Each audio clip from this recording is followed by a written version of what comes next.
times, yeah.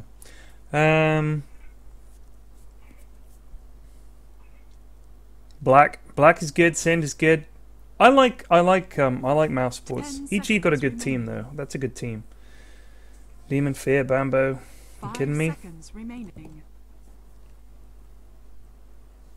I'm casting with Blaze, one of the BTS guys. I'm sure you know Blaze. At Blaze casting is his thing, and he's just gone to get a drink or go to the toilet or something, I guess. But anyway, check out.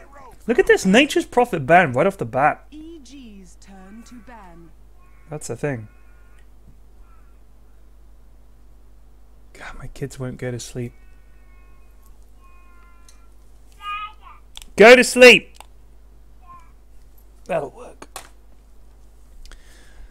Lifestealer, Nyx Assassin, Shadow Demon, that's pretty sweet. Bat Rider, Darkseer, Gyrocopter, that's pretty sweet too. MOUZ Sports turn to ban.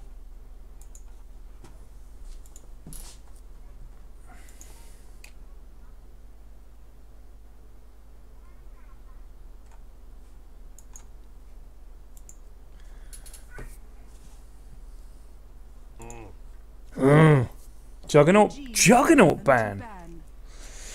Wow, these are some interesting bans.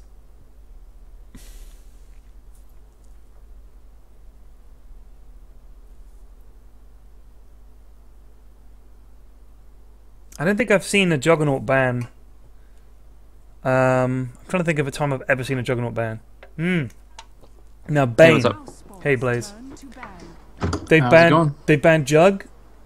How about that? They banned Bane, Nature's Prophet. Storm Spirit ban. Yeah. Are these all respect bans, dude? Not exactly. I mean, the Storm Spirit is a little bit of respect to if Demon wanted to run it mid, or JO used to run it really, really strong as well. But the Juggernaut specifically, it's kind of a composition type thing. It's really good with the Shadow Demon and the Lifesteal. I've actually seen a supportive Juggernaut in kind of like the Asian Dota scene. Oh, really? Where like all he does is just spin and Healing Ward, and he doesn't really worry about his right-click damage. Because there was a game earlier today where he was like 9-1 at 20 minutes. Wow. And then... Because, I mean, they were saying, like, he's best as a ganker. If you think about it, that makes sense, because if you get phase boots on him, he's pretty quick. If you find someone on their own, his ult is fucking devastating. And then the spin and stuff like that, he does seem to have the makeup of a ganker, but rather than some kind of semi-carry. I mean, the thing is, he's easy to farm with, isn't he? Like, I've farmed insanely well with him before. Let me see if I can find the game. It was, I'll find a Dota buff window for it. Probably some time ago now. But yeah, I mean, he is fucking easy to farm. I think so. It seems to me the heroes that are easy to farm with seem to be the ones that people say, do you know what I mean? Those are that's what makes them a carry, right? Rather than anything else. Let's have a look at my Juggernaut matches. Oh, I can't find them. Ah, well. Anyway, I got like 260 last hits, which for me is a ridiculous amount, but... Sure. So, yeah, in the Juggernaut ban, you don't generally see it unless they already have a lone Druid on the field, because those two work really well together with the Healing Ward and the Spirit Bear. Right. But in this case, I think they were actually banning out a mid-Juggernaut. They banned out the Storm Spirit and the Puck, which of course are mid-heroes, and then have seen recently kind of a bit of a resurgence of this Juggernaut that just does a lot of damage with his spin, gets that ranked up really early because of solo experience, and he actually goes bottle and stuff like that, and it can work out pretty well. But, yeah. Interesting. I'm just surprised they didn't prioritize the lone Druid ban over it, is the thing, because that seems to be more applicable. He's like, everybody takes lone Druid. You know what I mean? He's like, if he's available, if you get through the bans and the picks phase and lone Druid hasn't been either banned or picked, it's amazing. These kids of mine had better go to sleep. Lottie, go to sleep! Bloody kids. I'm on my own tonight. Mrs Flax is out, so... Gotcha. Right. Oh! That'll be fun. Night, dude! I had a dream the other night, Blaze. It was so real, and I was playing Leshrac, and I didn't miss a split earth, and it was all like everyone was like, "Wow!" Turns out, P Flax. Must have been a dream. It really was. Like I woke up thinking that was like so obviously a dream. Like all the way through it, I was thinking this can't be real. But I've played so much Dota recently, as in the last year, that to me at the time I was just thinking I'm having the game of my life. But instead, no. I woke up and it was just a dream, and I have not dared to touch. Leshrac because for fear of ruining the dream. Like once it becomes a reality, and I realize actually no. Oh, by the way, that dude, the friend of yours, what was his name? Black Knight? What was his name? Black Hearts. Black Hearts. We played on with him for like 2 or 3 games after you left this morning. Yeah. That guy's crazy. He's a little bit crazy. He told us. He told us. I mean, he said, "Oh man, I ran out of whiskey," and it was like 3 or 4 in the morning there, and it was sort of, it was bizarre. No, I can't see the Dota TV chat. Let me have a look. Actually, well, it depends. Shadow Cleave, YKT, because you can see Dota TV chat, but you get put in a channel, right? Isn't that right, Blaze? So I can see some like you don't. It's not like all the viewers in one. See, look at that. There's like 33,000 spectators. So you get you have to be segmented a little bit. Right, it divides it up. I actually don't know, but I gotta assume in this case, if you're not being spammed with like 1,000 things at once. No, absolutely, it absolutely is. Yeah. It's all segmented because otherwise it would just be a continual scrolling mess of people. But this looks like a Nate's Night Dude. Like, oh no, wait, no, God, I was panicking there for a minute. They're all firing in the jungle. So it looks like... Oh, wait a moment. I missed that. They picked up the king. Cinderin. Shout out to Cinderin for picking the Sand King. That's... He must know I'm watching. Why else would he ever pick Sand King? Obviously. Yeah, no. Yeah, it's going to be a really good pick. It's just, though I'm a little bit concerned about the early game. The first 3 or I'd say the first 4 levels are going to be a little bit lackluster compared to some other selections. So comparing that to, like to the Nyx Assassin, which was picked up by Evil Geniuses. I think EG's Triline is going to be a little bit stronger earlier, but then later on, MOUZ combo of like the vacuum into call down epicenter. It's going to be pretty amazing. I mean, the thing with the cooldown is if you look at the heroes that they've got, like Nyx can just rage, and Night Dude's... Does Night Dude get a BKB? Is that an item he typically gets?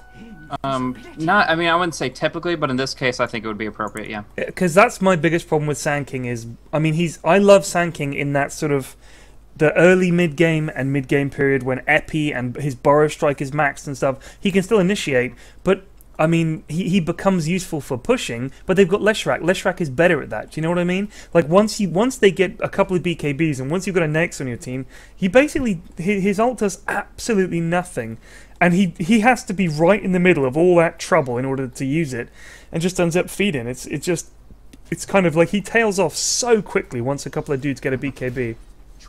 Yeah.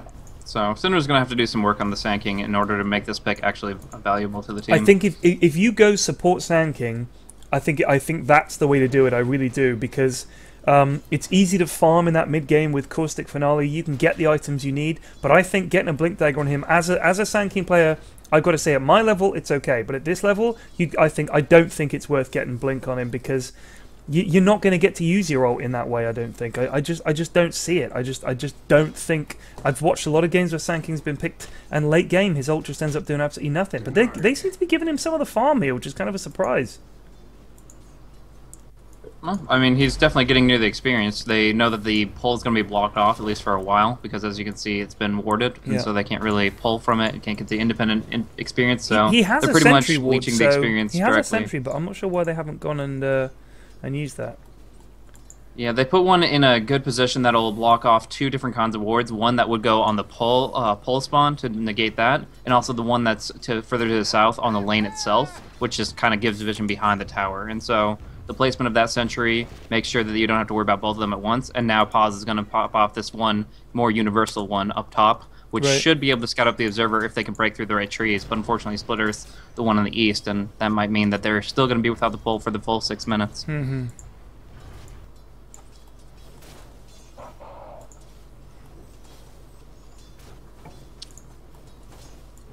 So, as far as the other lanes, like, Fada's already got his bottle, which is great, but Demon did pick up his magic stick, and that means that he's always going to be able to void down creeps pretty well. Actually, I'm not sure why he's skilled void rank 2. That's not very common until you're actually going to start going aggressive. But anyways, maybe he's thinking like, I'll get a rune and I'll just go wandering around, and like the moment I hit 6, I'm just going to go like gank heavy Because that'll be like the first nighttime. Like he'll hit 6 right around the first nighttime, right? And I've always been told if you don't get like a kill or 2 in your first nighttime, you've wasted your time as night dude. Like that's basically your entire life revolves around that first nighttime, and then you can have a good game. Okay, so now they're dewarding. Now they're dewarding.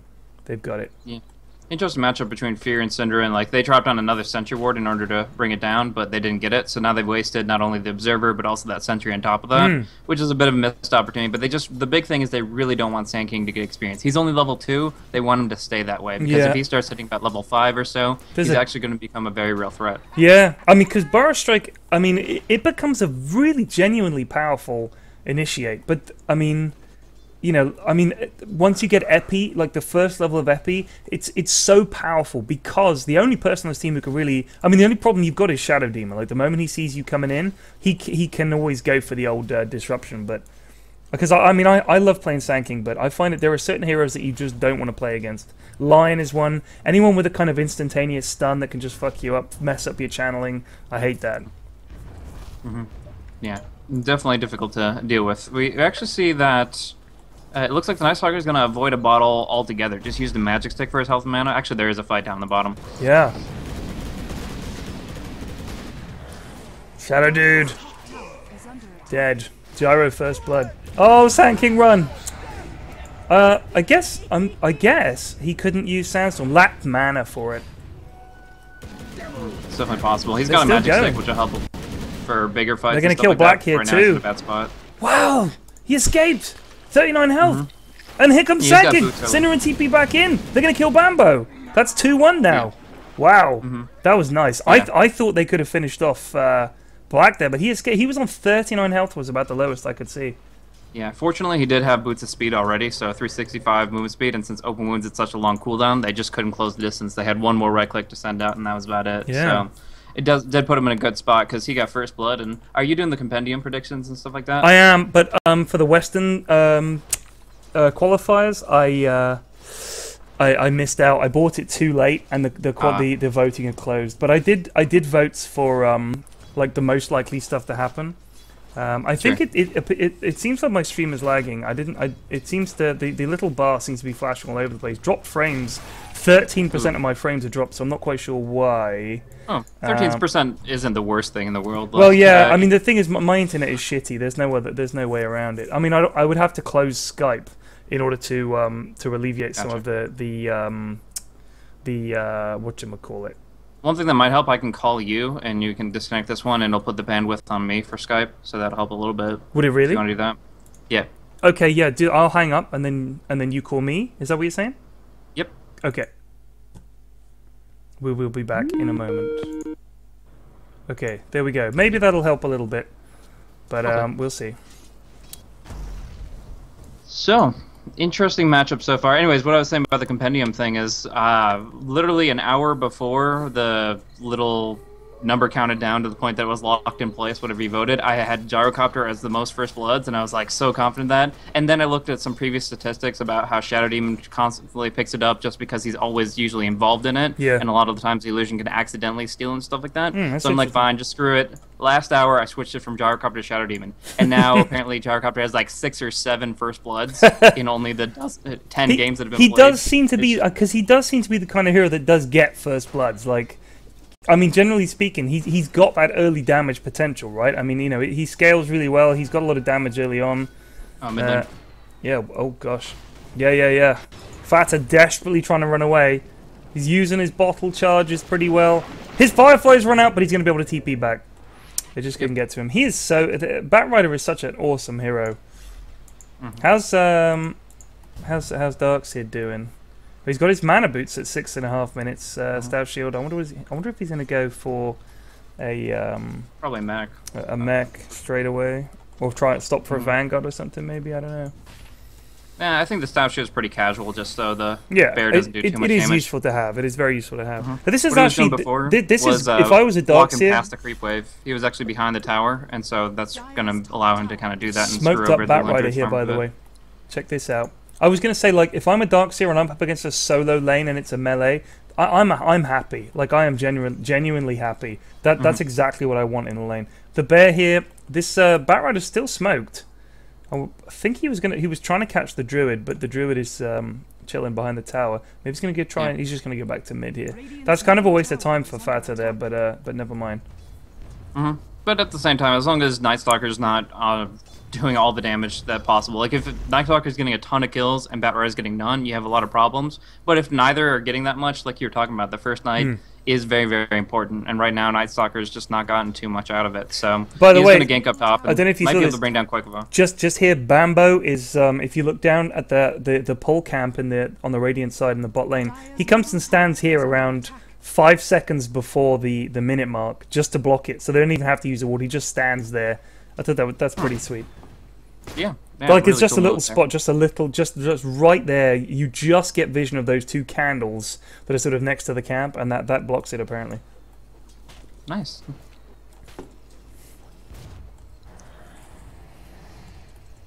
How bad is the shadow poison stuff that he puts on you? Because it says here it stacks up, right?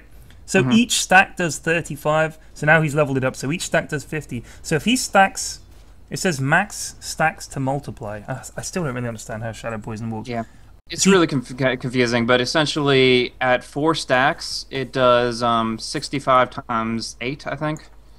Okay. So it increases very, very quickly. Wow. If you get a lot of stacks, you do a ton of damage. 5 and 6 and 7, it's a nice bonus. But the big thing is just at least get 4 stacks out, and it's actually one of the higher damage output spells in the game. The problem is it takes so long to set up. Yeah. I mean, you'd need to spend the whole. I mean, also you'd run out of mana. Surely it costs 50 mana a pop. Yeah, Cinder does have Sandstorm. Big so he should TP be coming okay. in here. No, he's. I think he's in tower site. Bat Rider gets hold of Bambo, but he's gonna. I think they're gonna kill him as well. Flame Break doesn't do a thing, and now they could get Leshrac. Leshrac rooted. First hit, entangle. That's nasty. Triple kill for EG. Holy cow. Yeah, that was a really good response. They had the TPs they needed right when they needed it, and honestly, the defensive disruption coming out of Vitas was perfect. Like, they distracted Fata long enough that he was still too far in, and yeah, like you were saying, Cinderin either wasn't too far out, or it didn't really matter because Nick stunned him anyways. But no, he was definitely sandstormed. I'm pretty sure he was in tower range. And Bambo TP's top here to get some farmer's lifesteal. He's on 43-17, which is pretty nice, given that he was in a tri lane. But hey, I mean, Lone Druid was in a solo lane. He's only 47-2, so Bambo's been doing great. Yeah, and comparing that to the Gyrocopter, Gyro's only found 23, and Black really needs his AoE damage. He's actually not even going for phase boots. He's going for tank, which I completely understand in this situation. You got the Nyx with his Vendetta. You got the big damage Check from top lane. Night Stalker's Void. Top lane here, Darkseer's going to be caught between a Nyx Night Dude sandwich. That is not a nice sandwich. Not at all. Man, Most see, sandwiches look are at that pretty first nice, nighttime, and he's all over it. Lifestealer takes a kill, but Demon was involved in it. It's nighttime. This is when Night Dude does his thing. Yeah, and so he's gone for an interesting build. Night Stalker has 2 major build options. I mean, sometimes you can avoid Crippling Fear entirely if you don't think Silence is relevant, but for the most part, what you're going to do is have 4 in Void, 1 in the other spell, Crippling Fear, and then you can choose to either just max out your Hunter of the Night and make sure that you have more potency during the night with more movement speed and attack speed, or you can pick up that point in the ultimate, and that'll increase the duration of the nighttime just by a little bit there. It's not the biggest deal in the world either way, but it's kind of a longevity aspect versus potency. I asked, stream okay? And someone just says, you suck. Nice. Nice. Electriba. Thanks for watching, Electriba. Thanks for watching. Skips a bit. Yeah, my internet sucks. I'm sorry. I'm going to get, whatchamacallit, fiber optic soon. So, yeah. Sorry that the quality isn't great, but maybe in a month or two's time, it'll be fiber optic and it'll be cool. Very cool. Very cool indeed. Because that's the main thing that stops me streaming, really, is the fact that I don't have fiber optic. Yeah, there's definitely limitations there. I mean, I'm actually still running on a cable connection myself. I'm going to be moving in a couple months, and I might be switching that up as well. But yeah, it just comes down to the bandwidth rates they provide and all that little nonsensical stuff. Also, I think there's like there's a contention issue, isn't there? Like, if you have a lot of people in your area using the internet, I think, and you're using cable, there's like a contention thing, so you have to share it. So around this kind of time in the evening when I want to stream, there's a bunch of people in my road that are also using the internet and downloading, I guess, pornography or you know, one of those funny cat videos or whatever, so it kind of fucks up my speed. Later in the evening, like at the weekends and stuff, it's okay, but yeah, you can watch it on Dota TV and listen to the stream. I guess that would be fine. You're only going to be a couple of seconds behind because of the delay. They're going to take this top tower. I think there's everybody there. It's a party at the top tower. What's this big TP mid? Nick's going in, manning up on the bat. He's going to kill Fata, I think.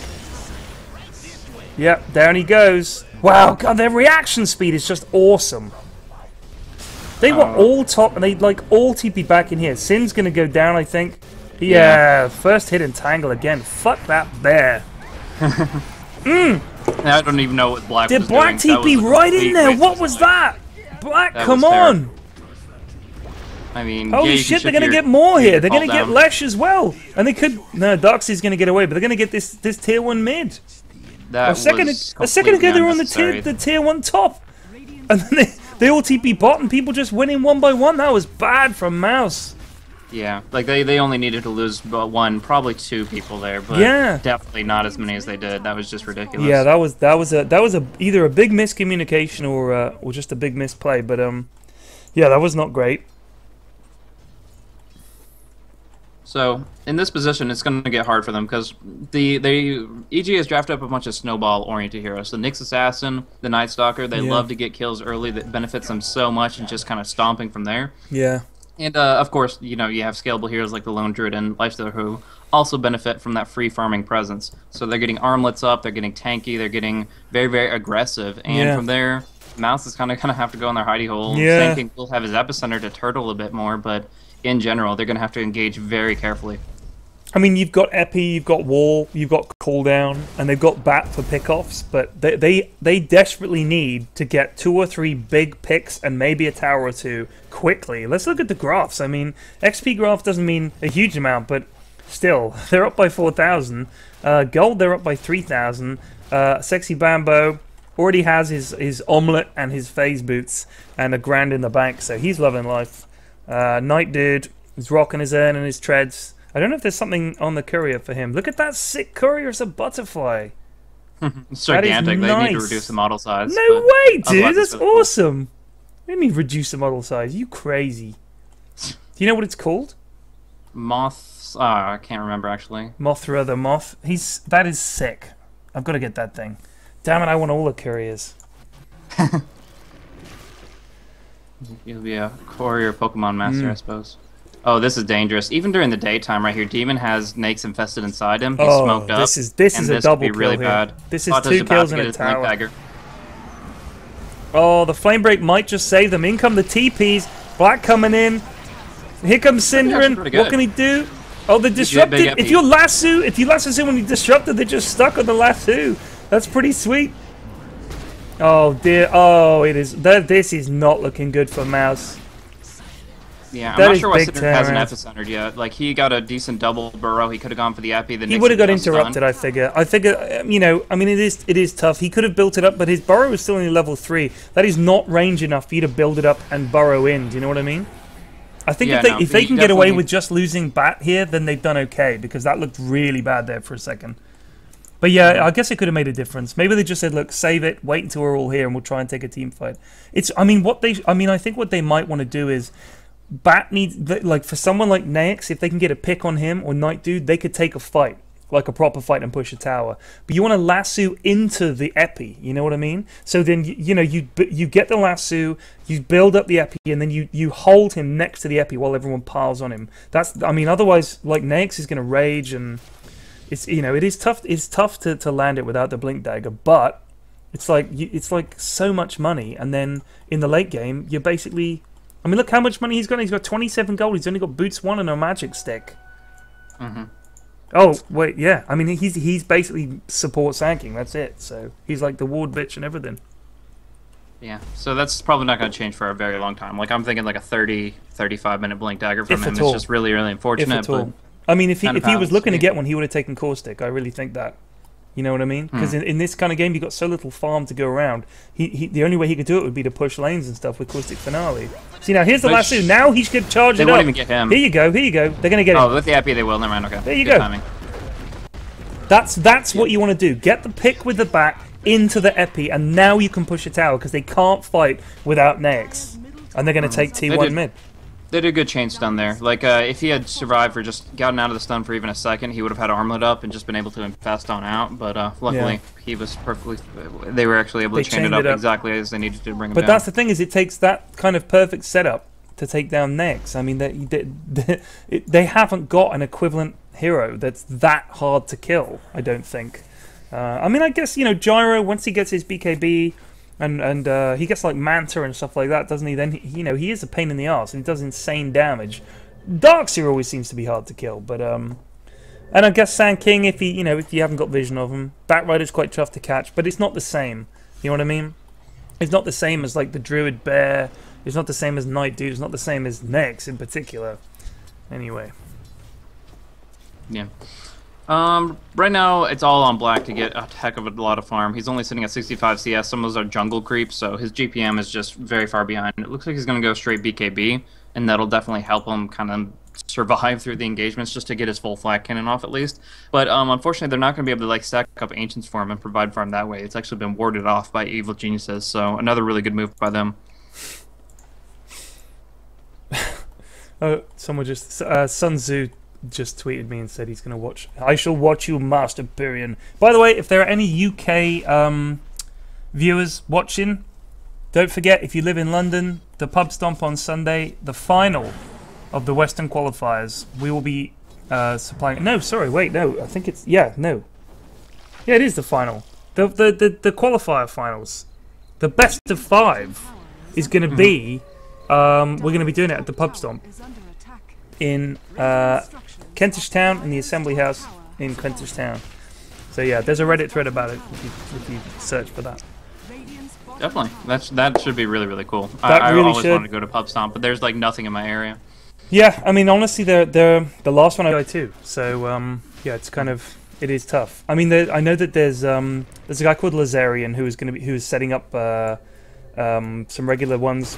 Actually, they're going to push. MOUZ are pushing this tier 2 top. Anyway, yeah, there's going to be a place. I think it's called Meltdown. There's a pub chain called Meltdown. They have them in France and somewhere else, and I think that they're opening one in London. And I think it opens on the 1st of June. Anyway, that should be quite good. But I'm hoping to do regular Dota 2 events at this pub because the guy really wants to do that. He already does StarCraft 2 events. They call it Barcraft. Yeah. So they already do StarCraft 2 events. So they want to kind of do a regular thing, and I was like, great. I mean, it would be awesome to have a kind of Dota 2 regular pub. So hopefully it goes well. We've got Cyborg Matt is coming, and we've got prizes. He's getting some Steel Series Dota 2 sets and stuff, so we're going to give those away as prizes. And I have hand-drawn badges. I have 60 hand-drawn pin badges. Everybody that turns up gets a badge. So that's not good at all. You get a piece of P Flax artwork. Oh, fuck. What the shit? And he says G. It's like, are we good to go? So that's one thing as far as the situation for the Evil Geniuses. They are all in a team house in, trying to remember, I think it's Arizona. Yeah, there's a team house in Arizona in the USA that they are all located at for all the StarCraft players, and now all the Dota 2 players are all up in this area. About 2 or 3 days ago, maybe it was over the weekend. Over the weekend, they had some huge DDoS issues. Most people thought it was based on the fact that Idra he was a big StarCraft player. Right. I know Idra. Okay, just making sure. But yeah, a lot of people thought that people were upset about that and DDoSing the EG house, but whatever. Anyways, as a result, they've done a lot of work on their connection lines. They're supposed to be secure, but everybody disconnecting out all at once does not bode well. That, to be honest with you, looks either like a power cut, or I mean, they just went BAM and they were done. I mean, there was no sort of, do you know what I mean? It wasn't like the ping started to rocket and they were like, OMG, you know, and then they disconnected. This was literally like someone threw a switch and all 5 of them disconnected. So I'm gonna say power cut, or someone trod on something, or something fell out of a plug, or their router, or their router reset, something like that. If they're going through a computer or something like that, then maybe that reset. I don't know, but either way, holy shit. Yeah, it's good that they paused because literally you let this go for like 10 seconds with F5 people disconnected, and that's automatically giving the game to one of the two teams. You reckon 10 seconds? I don't know. It's about like 10, 15 seconds. If 5 people are disconnected from the game, it's like, oh, well, they forfeited. But looks like they're getting back on in. Here you so go. Lone hopefully Druid's not back permanent in. issues. That is there. Draskell's right. That is a scary moment. Webpass says house on fire.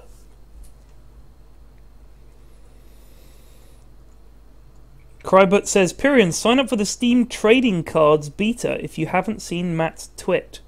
What is the Steam trading cards thing? Blaze, do you know anything about that? Not whatsoever. Let's have a little look on Twitter. See what Matt said. Fucking sign up for that P-Flax. Wallop. That's how he sounds. He's from Manchester, of course. Matthew Bailey. The first series of Steam trading cards for Dota 2 can be seen here. However, they are not active yet. Steam trading cards for Dota 2. Alright, here we go. Oh, shit. I've already spent enough money on Dota, surely. I bought the... Oh shit, they all DC'd again. Oh, God. This doesn't bode well. No, this does not. I know that Cyborg Matt went through a very... apparently it's not a DDoS. They are changing their IP because they are concerned about DDoS. So that is straight from the horse's mouth. My secret sources...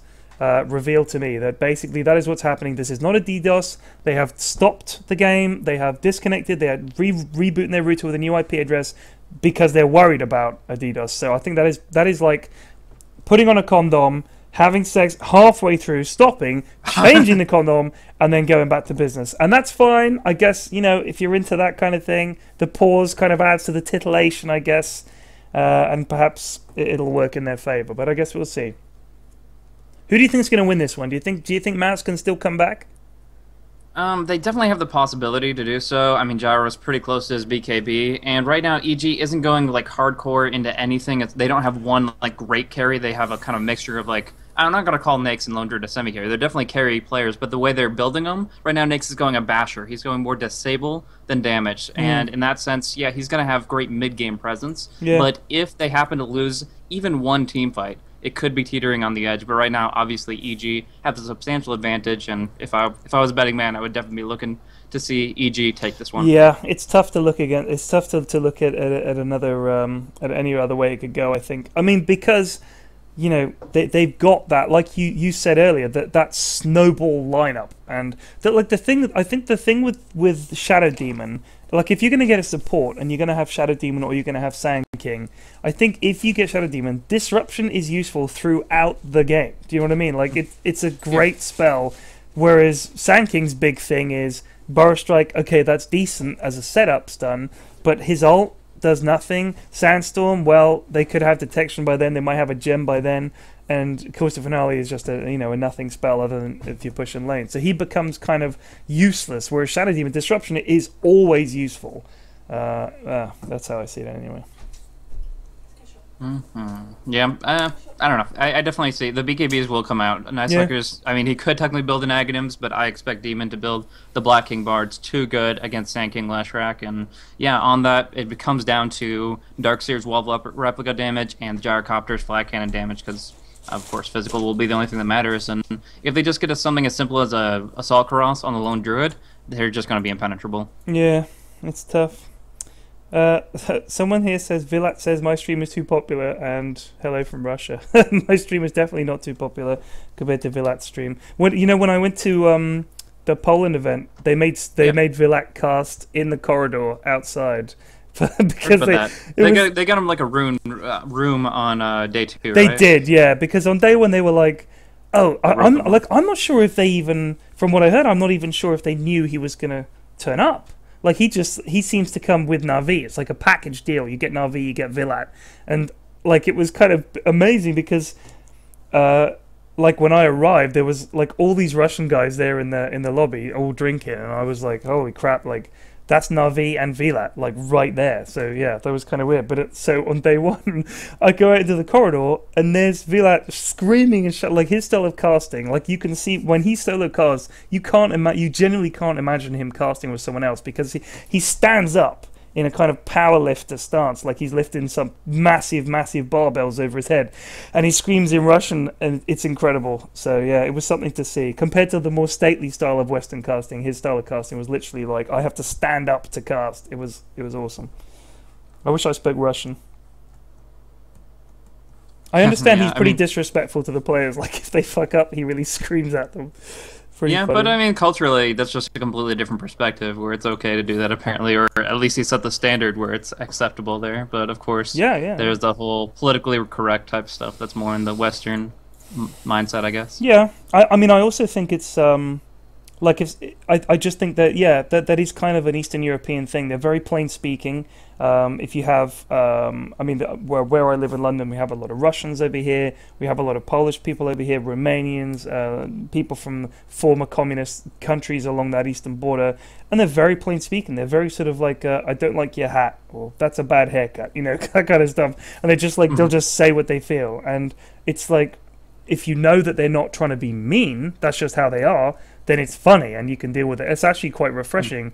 But if you're easily offended, and I think that a lot of the Western players, you get drama because one of them will dare to say something controversial, and they'll all decide, oh, you know, he's flaming me. But it's kind of like, it's not even shit talking. I think it's just honesty. German people can be a lot like that too. Very honest, very straight speaking.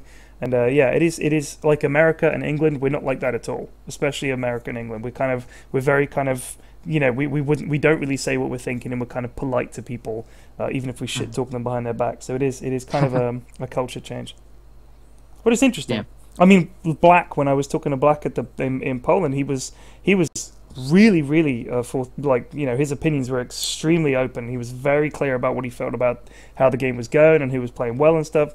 And it's strange because it's really interesting to hear him say that, and you think, wow, this would be so awesome if you could get this kind of insight, this kind of 100% pure pro insight. But they have to be, it's kind of, I don't want to say political, but they have to be polite. You know what I mean?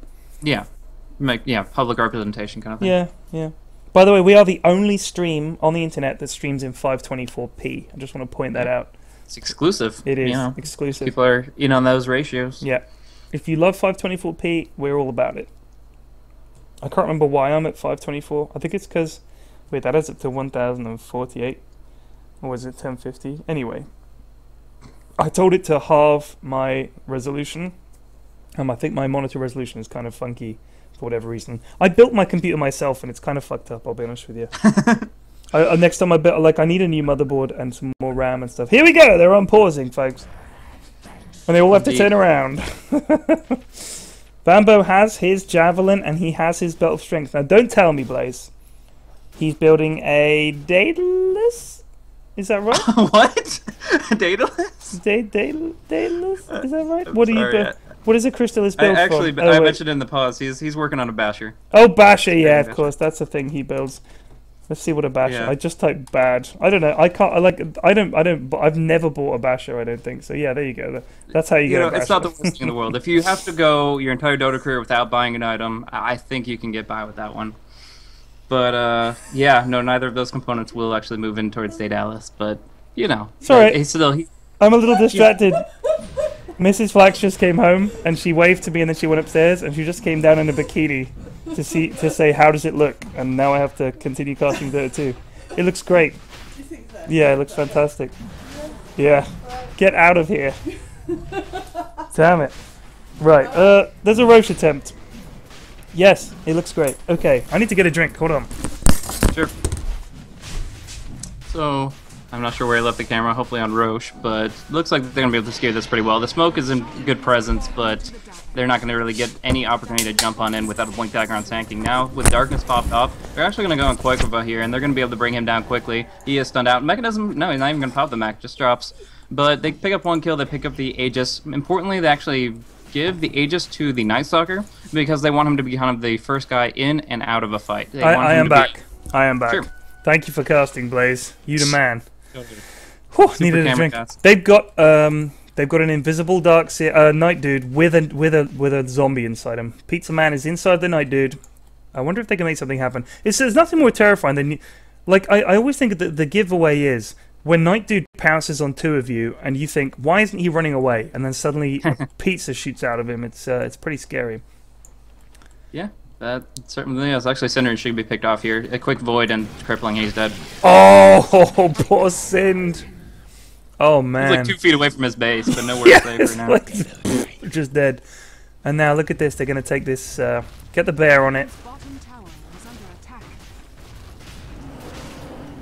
So they put the Aegis on the Night Stalker because they expect him to be the first guy into the fight, and generally if you're going in under tower against slows like Call Down and quick instant stuns like the Burrow Strike, you're generally going to make sure that if you go in, there's no running out. That you have to commit in full, and he's probably going to drop down pretty early on. But he has short cooldown abilities, some good right-click damage, and he certainly will be using it in the first 6 minutes.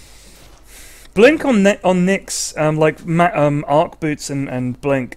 He's such a great initiator. Like Blink on him is so good. It just makes so much sense because like if you look at the pubby build, like when I play Nyx, I always go Mana Boots Dagon, like just for the big, and then just do the Nyx combo over and over again. But Blink Dagger on him is just so legit. He's a ridiculously good hero. Look at his spells. This is the difference. If you look at in many ways what he does and what Sand King does are quite similar. They both want to initiate. But anyway, here they go. He blinks in here. He's still got Vendetta up. They might. Oh wait a second! Epicenter from Sind, and it comes right into the vacuum wall. Holy cow! What a combo! But look at this. They're still okay. Black goes down. Sind is still alive. There's the Aegis is popped on Night Dude, but they take out Shadow Demon as well, but he is chasing Sind. Sind is going to go down to Night Dude. What's happening further down the river? Further down the river, more murder. Down goes Leshrac. Brutal stuff. Batrider escapes. He is tough to catch, and they are going to push this middle lane hard. That was tough because, I mean, they got the combo. They got the wall, they got the epi, they got the cooldown, but yeah, not much you can do. I mean, their team's tough to kill. It is tough to kill. But anyway, I was saying, like, if you look at Nyx Assassin, the difference is Sand King has to get in there. Like, he has to get in there with his ult, with his initiation. He's about being in the middle of the team fight. Nyx as well, he likes to get in there. He's got Impale, he's got his Vendetta. But whereas with Sand King, you've got Sandstorm, which is okay. We Sentry Ward and we kill you. With Nyx, you've got Carapace, which is so ridiculously overpowered as a spell. It's like, what can you do? He can get in the middle of there and then just walk out. Yeah, it definitely makes it very, very difficult to deal because it's such a long duration stun, 2.4 seconds. I mean, you might as well have just impaled them a second time over. So, I mean, you can compare that with Ravage pretty directly. If people are doing that incidental damage, like the Flak Cannon, the Edict and Pulse Nova do a lot of damage you can't control as well. So with all these things, like every single one of these heroes is going to be affected by the Carapace at some point, whether through Firefly, Flak Cannon, all these different things. Carapace is going to be really, really strong, and all you have to do is be in the right spot. It's literally any damage instance, isn't it? So Ion Shell, Firefly, any kind of AoE will proc it. Yeah. Is that right? So even Sandstorm, like you said, Sandstorm will proc it, right? And there's a stun. I mean, would that then break Sandstorm? Yes, that's correct. I mean, that's ridiculous. Isn't it? That means if he Sandstorm, we just stand near him, hit Carapace, and there you go. You don't even need a ward. All right, so they are going to try to push again here. But who? Going on in. They have the Radiance on the Bear, too, so this fight better end quick or it's already over. Oh man, there's the wall vacuum, but they are just going to melt this team. Lesh down, Sand King down, Darkseer down, Black's going to be down. I think they might call it. Yeah, they should call it. This is 22-5. There's no way out of this. Fata's pretty well secured. Yeah, he's well hidden, but I mean, how is there? There's no way back from this. Ham has received a prize for witnessing a multi-kill. Congratulations, Ham. Yeah, how do you? I mean, you know. You honestly got to call this one over. There's no way back from this one. They found Fata. They're going to stack up on him. He's going to wait for Firefly to be back, and he's going to go flying off the map and home. I don't blame him. Look at this. Let's try. You can't do this unless you're riding a bat. Exactly. Bats and bats only. I mean, if you are a bat, still not helping you. Night Stalker doesn't get that. But yeah, no, that fight, right now, the deal is they have Radiance Burn, which is 45 magical damage per second over time, and they only have the mechanism to deal with it. So pretty much the longer the fight goes on, the worse you are off. They have to end the fights very, very quickly and concisely, but that's not really what their team is designed around, with a lot like damage over time from the Gyrocopter and the Sand King and such. Okay. And of course, there's just this huge level advantage. You look at the level 16, 15, and 14, that's all dire heroes. That's all evil geniuses. Do you want to cast? Take over casting for a bit. No, come on, come and sit here and cast for a bit. No, I'm talking to Mrs Flax. I got you. We've got a delivery of shopping, so she's going to take over casting for a little bit. Come and sit down. Sit down there. Put this headset I've had a few on. too many drinks for this. Just sit down. Now, the middle button, you hold down the middle button and you move the camera. So hold down the middle button. Blaze, you're talking to Blaze. He will tell you what you need to know. Don't say anything personal. I won't. Hi, Blaze. Hello. How are you? I'm good, thank you. So what are we watching?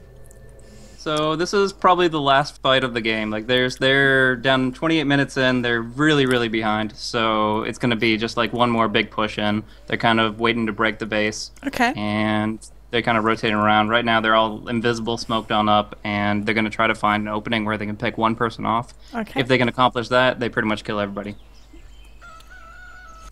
So this Scorpion chap here, who's he? Yeah, he's called Sand King, and Okay. he gets to do a lot of damage in an area of effect. So he hits a lot of people at once with a lot of really, really powerful like earth spells, and that can be pretty devastating there. But it just he has to like set it up appropriately, so it's a little more difficult. Tell me, what is this light that's shining out of the ground, surrounded by trees with blossom? That is the main objective of either team, is to actually destroy that. It's called the Ancient, and so Okay. this one's the Radiant. The opposite Hence- team has another one as well. Yes, Dawn of the Ancients. Got it. Yeah, I know that much. Okay. I don't. The action is clearly not where I'm looking. Okay. It's not really anywhere right now. They're kind of biding their time. So these little chaps with the spiky backs, are they just creeps? Spiky backs. Oh yeah, yes, those are creeps on the lane, Okay. and they just kind of gradually push in. It's like a tug of war between those guys, and What's- then the heroes are the ones that break that equilibrium. Okay. Okay, so there's the creeps attacking each other, I see, by a river. Oh, who's this chap? Right, that's Sand King again. He's off through the woodland. Got it. I have really not seen this game before, but it looks like this. What's the eye that's with the spinning? Is that another ancient? There's probably a ward. It'll give you vision and stuff. There's actually going to be a fight towards the top part of the map, Okay, let me just move the up. left side. Move up. Okay. Okay, But yeah, I see. that, Yes. that did not go very well for them at all. So they're firing at that chap with bat's wings who's running away. Run away! Yeah, he's pretty strong though. He's just kind of able to go right on in and bring it down. And once they Okay. kill the heroes, then they can go ahead and take the towers, which is kind of Okay. what they're doing now. And gradually pushing those down to Okay. bring down the base. So is the grade area the tower?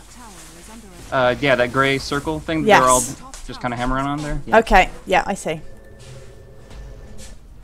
Okay, I get it. And there are 3 towers, 3 lanes. Is that right? Yep, exactly. Well, I mean, there's 3 towers in each lane, and then so yeah, you kind of multiply that up to 9, and then there's 2 Oh. defending the ancient in the mid. Okay, I understand. But they get destroyed gradually, so obviously we only see a few at a time right now. Ooh, dragon.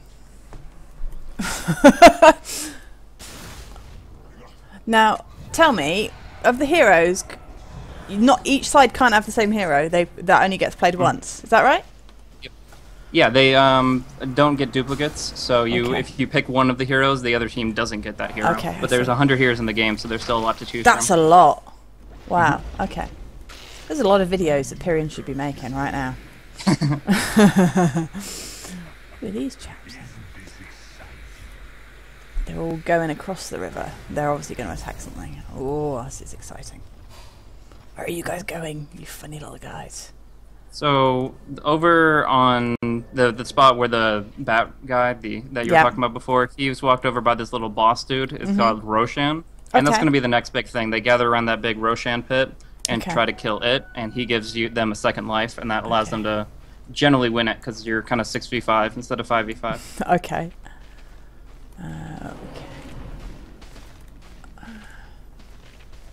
Dire's bottom tower is under attack. Oh, okay. Oh, okay. That I can just look at the map. I just moved just there. That's cool. Thank you. Yeah. Okay. Okay. Well, I'm going to pass you back now. Bye. Cheers. Blaze? Hello. Hey. Oh, what? Blimey. Okay, no. So we're still in it. Why haven't they GG'd? I mean, Sand King has some turtle presence there, so it's a little difficult for them to take that. But they just were pretty much waiting for Roche. They got a little, like one more big item, and then they're kind of moving in with that. Aegis again on Night Stalker.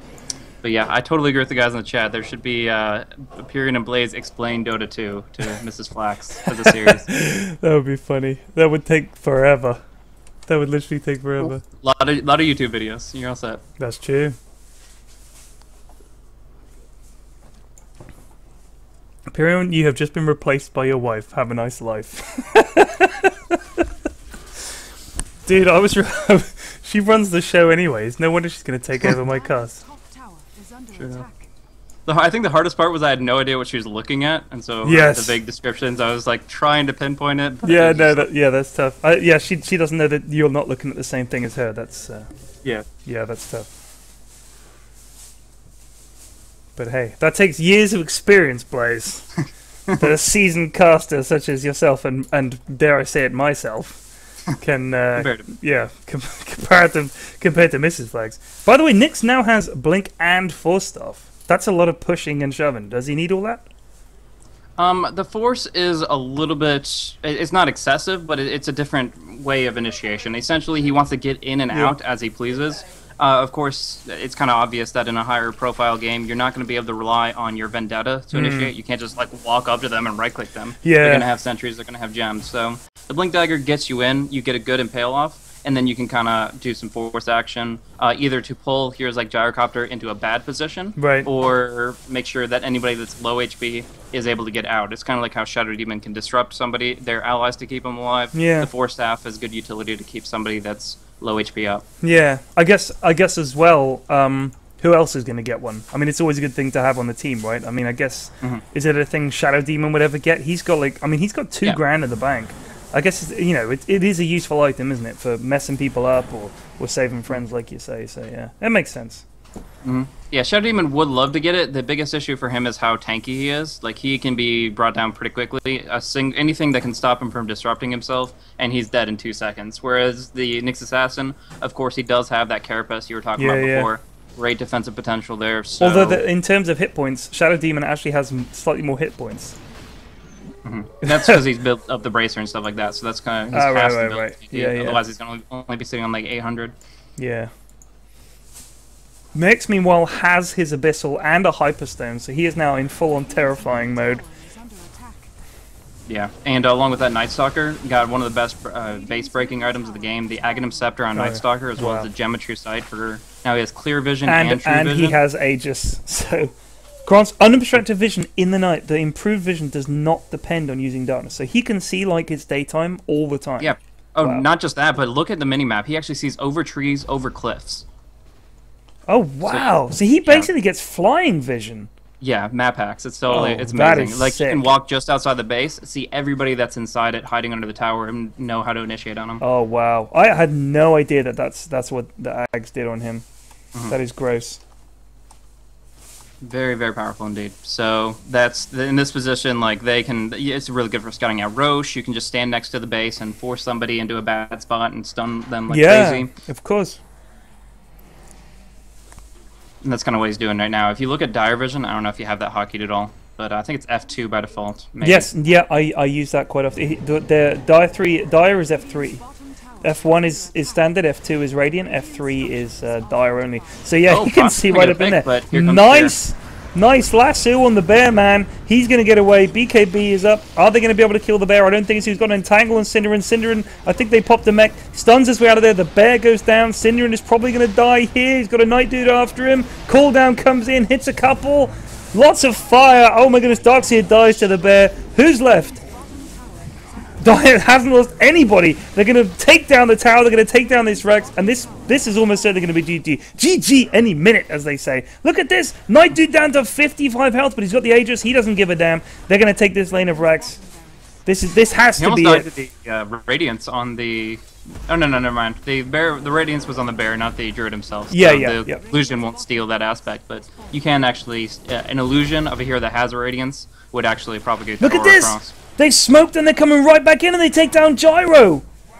That has to be it. There's the GG. There you go. That was nice. That was a nice play. There's a GG. So MOUZ DC. EG take game 1. We're going to go to game 2. MOUZ are really going to have to get the shit together for game 2. I'm looking forward to it because I think they'll come back with something. But EG, very impressive. That was a really good performance. I'm honestly not sure about the Sand King pick, and I think that they had maybe too many utility players and not enough players that are just outright terrifying. Heroes, I should say, not players. I think Night Dude and Nyx alone, along with Nyx Assassin and Lone Druid, I mean, these are all scary heroes. You compare that to Sand King. I love Darkseer, but if you could have Lone Druid or Darkseer, which would you have? Yeah, exactly. You know what I mean? I mean, they still had a relatively balanced team, but they required two big things. The mid lane to do okay, the Batrider to get his Blink Dagger at a decent time, which I checked at like 18 minutes, he still didn't have it, and then the Gyrocopter needed to get farm, and we saw he had like 23 CS next to the 40 and 60 of Lifestealer and Lone Druid. So comparatively, he needed to get farm, he needed to do the physical damage, and Batrider needed to set up the team fights, and none of that really happened. So yeah, the Sand King pick could have been helping out the tri lane a bit more, but in general, they needed to win their lanes, and they kind of got stomped on. I mean, look at this. Lesh level 8, Sand King level 9. Compare that to the lowest level on the Dire team was the Shadow Demon level 13. Lone Druid was up to level 20, Night Dude level 18, and Lifesteal level 17. They had 3 heroes that were higher than anybody on the Dire team. So yeah, I thought that was a really good performance from EG. Looking forward to game 2. Do you know how long the wait is until game 2?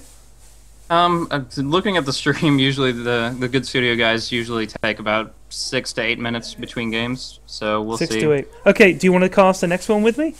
Yeah, I'm fine with that. Okay, cool. I'm going to stop the stream until the next game starts, I guess, or I could play a video or something. What do you think I should do? Whatever you want to do, man. We can talk. You can pick up you put up a YouTube. Just put up one of your videos. What, one of my videos? No, I'm not going to play one of my videos on my own stream. That's ridiculous. Let me see. I'll find something.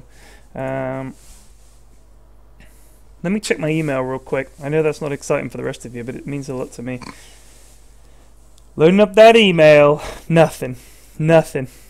Let's check Twitter. By the way, do you follow, there's one called Seinfeld Current Day. Do you follow that? What's it? Seinfeld Current Day. It's like a Twitter account that tweets stuff as if Seinfeld was still on. It's very specific. It's utterly bizarre, but it's all kind of stupid. And look at Rabbit says there's the DDoS. He's wrong. You idiot, Rabbit. Okay, let's have a look. Rabbit's a friend of mine. Let's have a look at Seinfeld Current Day. I'll have to search for him. Seinfeld Current Day. At Seinfeld 2000. Elaine talk on fun hamburger phone like in movie Juno. Camera zoom in. It's not phone, it's real hamburger. Side of Elaine's face smeared with ketchup. That makes me laugh. Anyway, that's Seinfeld Current Day. He has 100 more followers than me, precisely. And he's much cleverer than me. How does that happen? The Iron Shake. You know the Iron Shake? I'm honestly, if these are all Twitter things, I'm apparently really behind the times. Are you on Twitter? You are, aren't you? Yeah. No, I tweet all the time, but as far as following, I pretty much just follow. I follow you on Twitter. I should branch out towards the. Casting some TI West qualify with Mrs Flax because why not? Wow. Because I literally have nothing better to do with my life. It's hard to get better than this, man. Hard to get better. Trying to salvage it. Yeah. Let's have a look here. Let's see. I saw a video the other day. Oh wait, here we go. Starts in 5 minutes. We'll get in the pre-match anyway, while we're sitting around. and I'll find something. I found a funny video the other day. A funny, amusing Dota 2 video. I normally play sea shanties at this point. Here, look. This is a video of Jen Pringle, who presents children's TV in a very tight top. This is. And what we'd like you to do is design a new vehicle for your favourite milkshake character. So you could do a new flower top helicopter for Fifi, or maybe a speedy skateboard for Gaston. Whatever, make sure you pop your name, age, address and telephone number on I am 37 and my name is Mrs Flax. Red sports coupe, and then you need to send your entries to this. Dance, Jen, dance! Monster to me. Bill and Corky are on your screens at 8:10. But the Mr. Men will be here at 9:15. So let's do the Dilly Dale Disco Dance. Are you ready? With your hips go this way. Oh, it doesn't show up on stream. Damn. Yeah, I have no idea what you're going on about. And everybody say don't be a Alright, what I'll do is I will link it. Here, wait, here, I will link it in chat. This is what I was watching, folks. This is Jen dancing. Well, I think my Dota TV might fail to connect here, actually, because if you're stuck at loading, that's going to be the case for another 3.5 minutes. Yeah. Well, it said 5 minutes before the game, so we'll see. Yeah, somewhere in there. Flax, do you still have a mouth organ, or whatever it's called? They call it a harmonica. Do I have a harmonica somewhere lying around? I think I trod on it. I trod on the last one. I definitely bought a replacement. Son of a bitch. Ah, fuck. I've got all kinds of crap here. It's around somewhere.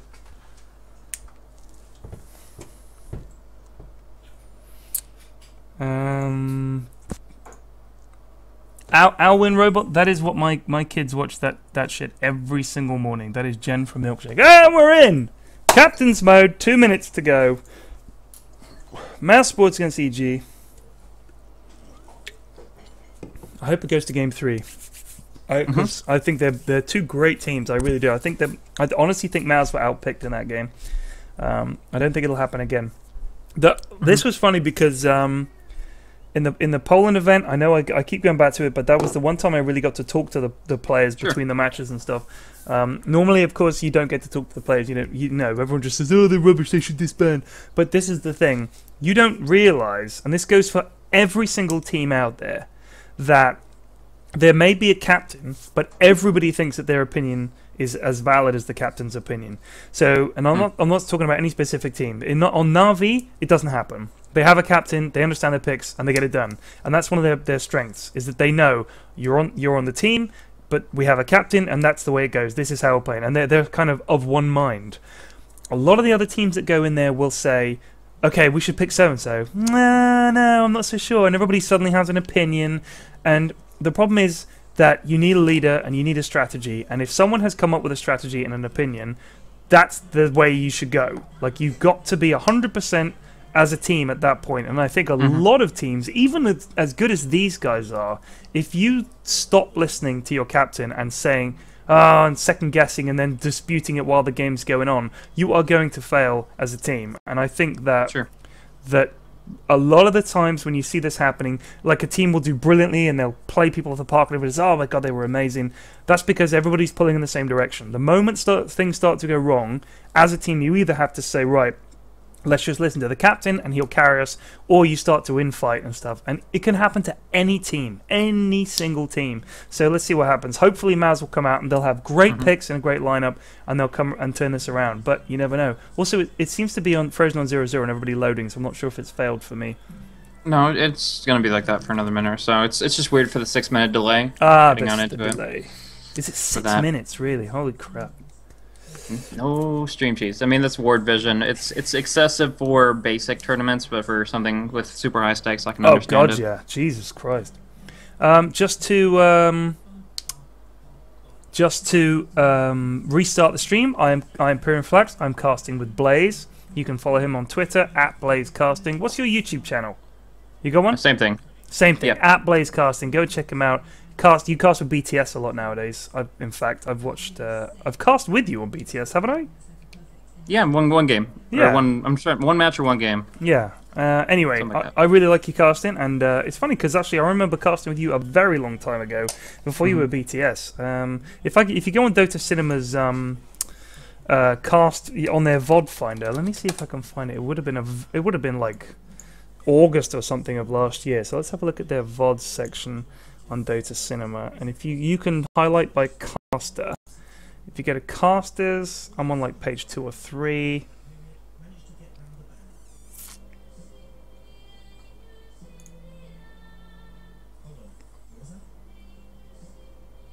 Where am I? Yeah, Pairing Facts. Apparently, they've only got 12 of my matches on their VOD section, but there you go. And it doesn't seem to be working. Oh well. Oh well, it does. I think it's only in beta, but anyway. I'm going to go for no broadcaster. Okay, so Nyx ban, IO ban. Do we have to call him IO now, or can we still call him Wisp, or is that too elitist? I don't think anybody will complain about you calling him Wisp, except for people who started playing after that name change. But either way, they'll get used to it pretty quickly because half the casters still do it. I generally try to call him IO, and then like 25% of the time call him Wisp anyways, and not really care too much about it. I mean, it's weird because I always have a go at people when they refer to like Nature's Prophet as Furion and stuff like that, and it's annoying because as someone who's new to the whole scene, like Dota 1 I never played, so Dota 2, the Dota 2 names, that's my name for the dudes. Like I will never call them anything else. He's always going to be Nature's Prophet. That's like locked into my brain. But for Wisp, he was Wisp. And then they changed it to IO. So I now kind of understand how those people feel, because the idea of changing it and suddenly, oh no, you got to call him IO now. It's like, that is going to take a long time to kick in. Because Wisp, I like the way Wisp sounds. Yep. Also, in fact, for the announcer pack that I've recorded, I call him Wisp throughout. So that's kind of awkward. Yep. They're going to have to do away with those lines, if indeed they ever use it. Lifestealer, Magnus straight up pick. I hope so. I hope so. I think if it is, you've had that out for a while. I'm surprised they haven't done it yet. No, it's taken. There's a surprising amount of bullshit when it comes to making a announcer pack, because you have no idea how much work that goes into it and how much behind the scenes they have to do to make it work and stuff. It's insanely complicated. That is why we have a ton of items, because an item is easy. You just replace the item. Whereas an announcer pack, you have to go into the code, you have to tie, there are triggers for everything. It's incredibly complicated. I had no idea until I started working on it. So yeah, it's no wonder it's taken this amount of time. There's still some hurdles to jump through. Hopefully it will make it in. I can't say. It's up to the Valve guys, but I've done all the work I can possibly do on it, and hopefully you guys will be happy if it comes out. But yeah, that's all I can do. Is at this point I've just got my fingers crossed. Anyway, let's look at these picks. Puck, I love to see a Puck pick, and this is Magnus, Batrider, Bane. Those are 3 great heroes for EG straight off. But MOUZ have got Lifestealer and Puck, who are 2 awesome heroes, and Shadow Demon. So they've got 2 of the heroes that caused them trouble in the last game. Yeah. This will be very, very interesting. You could tell by the Rubik ban, their second ban from Evil Geniuses, they wanted the first pick mag, they got it, but MOUZ Sports was ready, not only picking up the Lifestealer who can survive on through it. Yes, the reverse polarity pierces through Rage, but the damage doesn't, and they won't be able to really follow up on him if he's immune to magic during it. And more importantly, Puck, Fata's Puck, is going to be able to shut down this Magnus pretty hard. Maybe if it's 1 versus 1 in the lane, of course he'll be able to do that very directly, but later on in the team fights, just going for good silences or dream coils to make sure Magnus can't get the positioning right for it. So that'll be a pretty big deal on top of that. But they pick up Batrider and Bane, who are again counters to Lifestealer with their ultimates going right on through. Yep. It's going to be interesting to see who gets picked. Lone Druid banned. I mean, Rubik, it's funny because for a while Rubik wasn't a first round ban. Like he was, and then he wasn't for ages, and everybody picked him up and played him as a support, and now it's like, oh yeah, he's really ridiculously good, and they're back to banning him again. So it's kind of funny the way it goes. Gyro ban. I wonder if we're ever going to see Kotl in a competitive game. Like he always seems to get banned. It's like him, he just doesn't stand a chance. It was like for a while, like Batrider seemed to never make it into games, but now we've just seen 2 games back to back with a Batrider. Yeah. Keeper Light is definitely a good round 2 ban. Now he's kind of fallen out of favor as far as being picked at all in the first round entirely, because you can draft around it. You can make sure. I mean, he's still strong. He's amazingly strong, but yeah. he has his weaknesses and such. But banning out like the Keeper Light here, the reason they did that is because Evil Geniuses still have the two main roles open: the support and the carry. So if they wanted to go Keeper Light Phantom Lancer, absolutely, totally viable, and that's just no, just heck no. So they take that out, and also the Gyrocopter synergizes too well with the Magnus, so that makes sense. So as far as Rubik being first ban material, I wouldn't say so. It's just in this specific circumstance, he's going to be the automatic counterpick to Magnus. So they did take him out here. Yeah, that makes sense. Reserve time. Are you watching the Eurovision qualifiers again? No, I wanted to, but it's not on. Oh. Some BBC Three thing with comedians. Oh. Comment about previous. All the TO2 names have names recorded, says Crybot. Yeah, that's true. Sometimes you will hear. EG's turn to ban. There you go. EG's turn to ban. And I think you'll hear Mousesport's turn to ban. There are some teams that don't have it, who I guess they're going to have to record it. The woman who did the recordings for this, I guess they must keep her on a retainer because they're going to have to get her back again and again as the game evolves, because it would be weird to have a different person's voice. And I think I really, really like her voice. Do you know if she does any hero voices? I think she's separate. I think she is. I mean, there are a lot of female voice actors, honestly. Of course, there's a lot of different female heroes. So, yeah, I think it is. She specifically is only doing that, as far as I can tell. Okay. 5 seconds remaining. I think they did a really good job with that. It's completely different from like the Unreal announcer that they put in Dota 1 with the, you hear it with the double kill and the multi kills and all that stuff. It's just as far as the pace of the game, saying, "Oh, this tower is under attack." It's much nicer to just have a nice little womany voice going at it. Do you see what I just see? What's that? Visage ban? Is that what's the deal with that?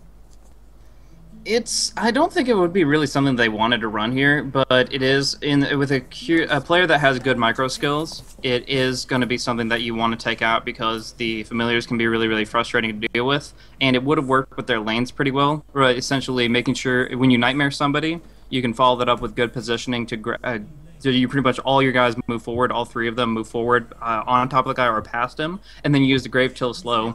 And if you get even like 4 right clicks on him, suddenly you've got maxed out souls for the souls something. So it's a good follow-up burst damage. Right. But honestly, it's just we're a little bit concerned about this thing. Comparatively speaking, I would say like a Skywrath would be more scary. Yeah. Than, I wonder if they're going to take it now. That would be something. But I mean, if you think in mid, does Skywrath go against Puck mid okay? Or they wouldn't run him mid, and if they'd ran him at all, they would have to run him as a support, which still technically works. Right. They can kind of synergize Mystic Flare with either the Fiend's Grip or the Lasso or the Reverse Blade, all that stuff. But the issue is they're up against like silences like Puck, and so they're generally not going to draft into that. They're just going to pick up their more flexible, more durable heroes. Interesting.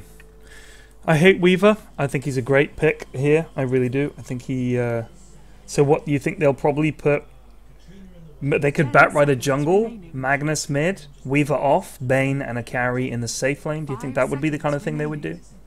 Exactly that. If they want to go for a good experience split and make sure that they're having a lot of coverage, their bottom lane will be a little bit weaker, but it'll still work out pretty well. The other option, we have seen kind of I call it 3.5-1-0, where they have 3 on the safe lane as a standard tri lane. They have the Batrider in the jungle, and then he can go off lane if he feels safe about it.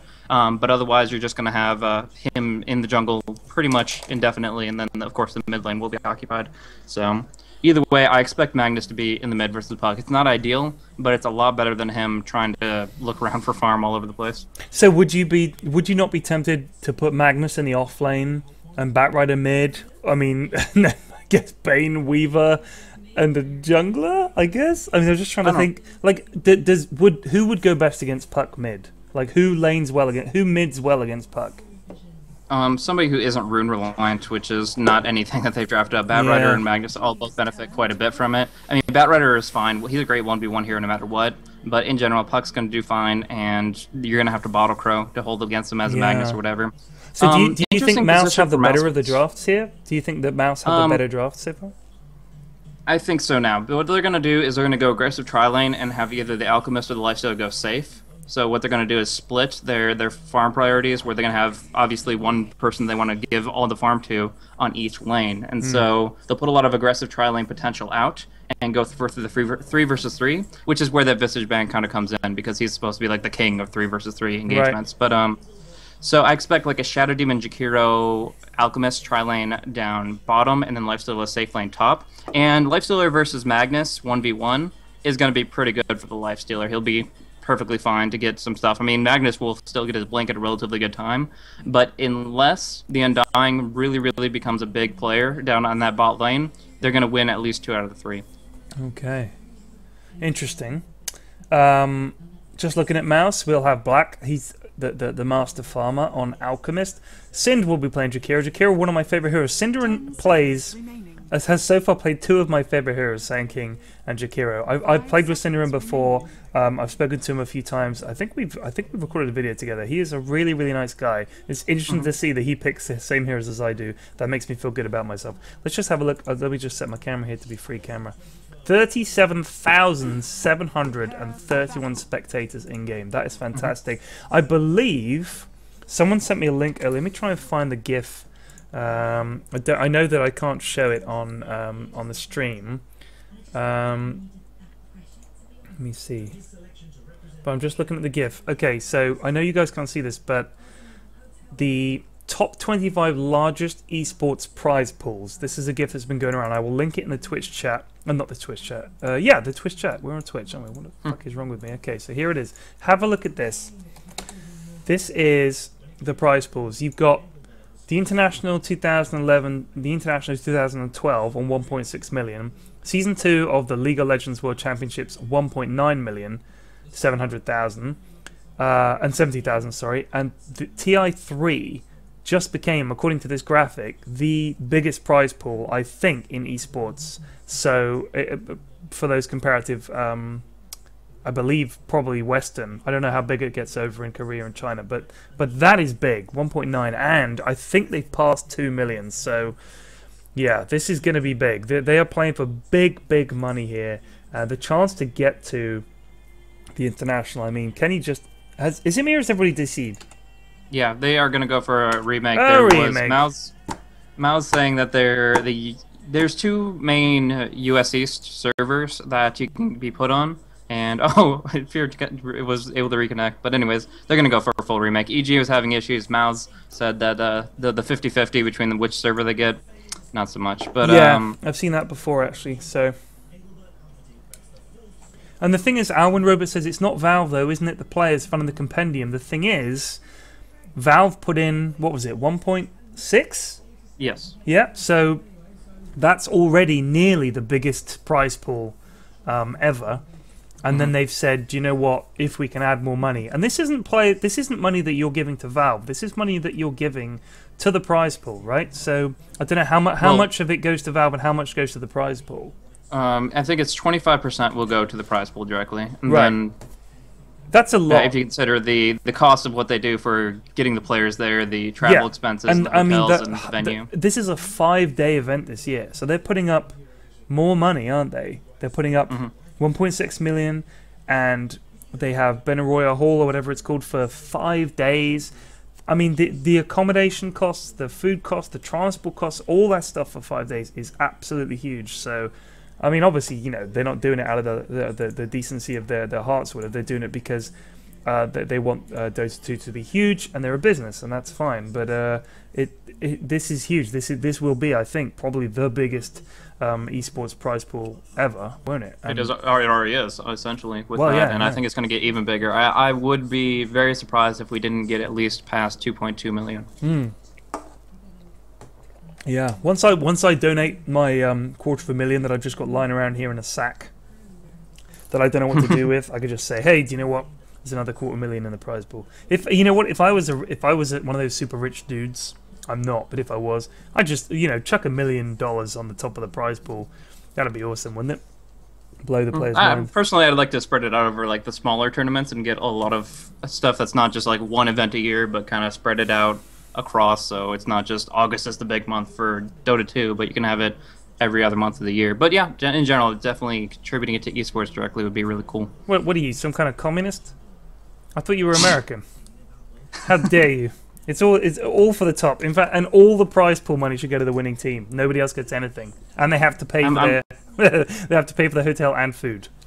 I represent the top 2%, not the 1%. I just spread around slightly more. Slightly more, still. top 2. Yeah, thank God that 2% exists. So. We're taking a while to load, I guess, because there are 30,000 other people trying to load. I know on day 1 there were a lot of problems, but day 2 so far as I can tell, it's been perfect. So yeah, well done. I know everyone's been talking to me about techies. You'll be one of those people who tell me, yeah, techies kind of annoying, but what is the deal? Because everyone has said to me, P-Flax, just wait till techies comes out. What is the deal? Okay, essentially the mindset of it is that techies has a lot of potential that is very, very rarely harnessed in a standard public game. So essentially, most people have the mindset of, if techies is on your team, he's the worst person ever, and he's just feeding away and intentionally suiciding and stuff like that. And if he's against you, he's like a mastermind with traps everywhere, and you have to drop sentry wards left and right, and it's just like the most difficult thing to play against ever. But it's really those two combined mindsets of, my techie sucks, and there's techies that's awesome, and combining it together. As far as competitive, I have absolutely no idea if you'll see that level, but it's really about knowing how to counter it. And of course, that's a lot of the stuff about Dota 2 is knowing what things are capable, what different heroes are capable of in order to deal with it, and therefore not making it as scary. And I think in general, the fact that there's so much more information spread around between Dota 1 and Dota 2, that it won't be as big of a deal that techies is. It's not going to be like, oh, like literally you go 0 and 10 because you just keep on going for runes and walking over landmines. People will be smarter about it and reading guides and getting more information, and I think they won't really be falling for the same tricks twice or 3 times or 20 times. Fair enough. We'll see. Yeah.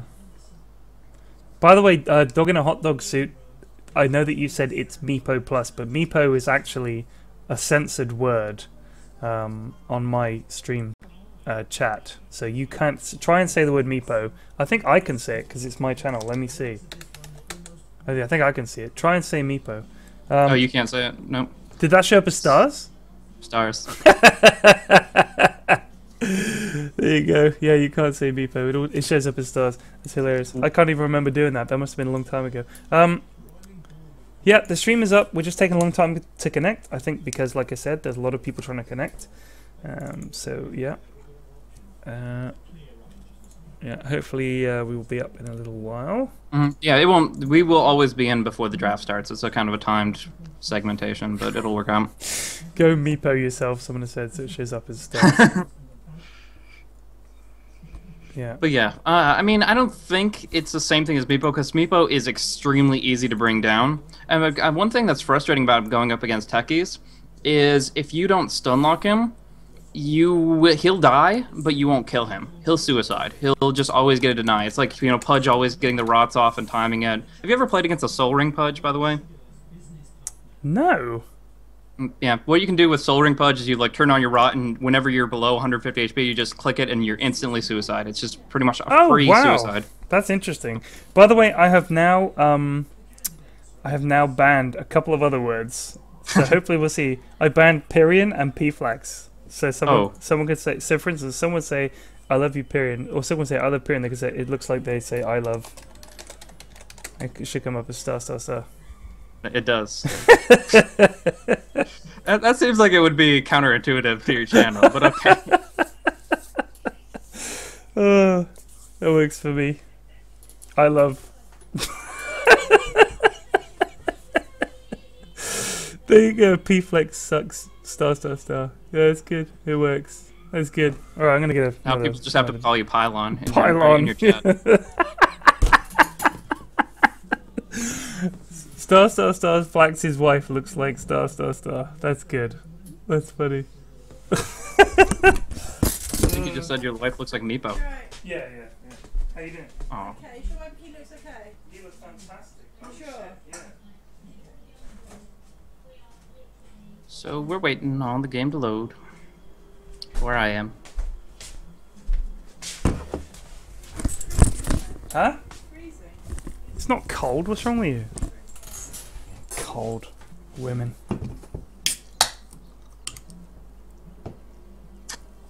Tell me about it. Tell me about it. Oi.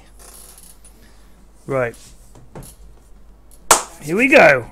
So presumably, oh, it's all picked. So they're going to pick all the same heroes. Okay. No. Yeah, it's an all pick phase. Yep. Let's see how they do.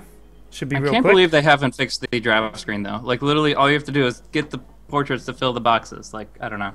Obviously, it's a different coding segment because like the current iteration for Captain's Boat is that it does it in order. Like it's like, okay, this guy goes, these two go, this guy goes, these two go. Right. Whereas all pick, they pick it in whatever free-for-all order they want. But still, it shouldn't be the hardest thing in the world to show us some all pick portraits. How do you mean? Oh, so what you mean in the preview screen? Because Mid-screen. we just have the Dota thing. Yeah. It is kind of weird.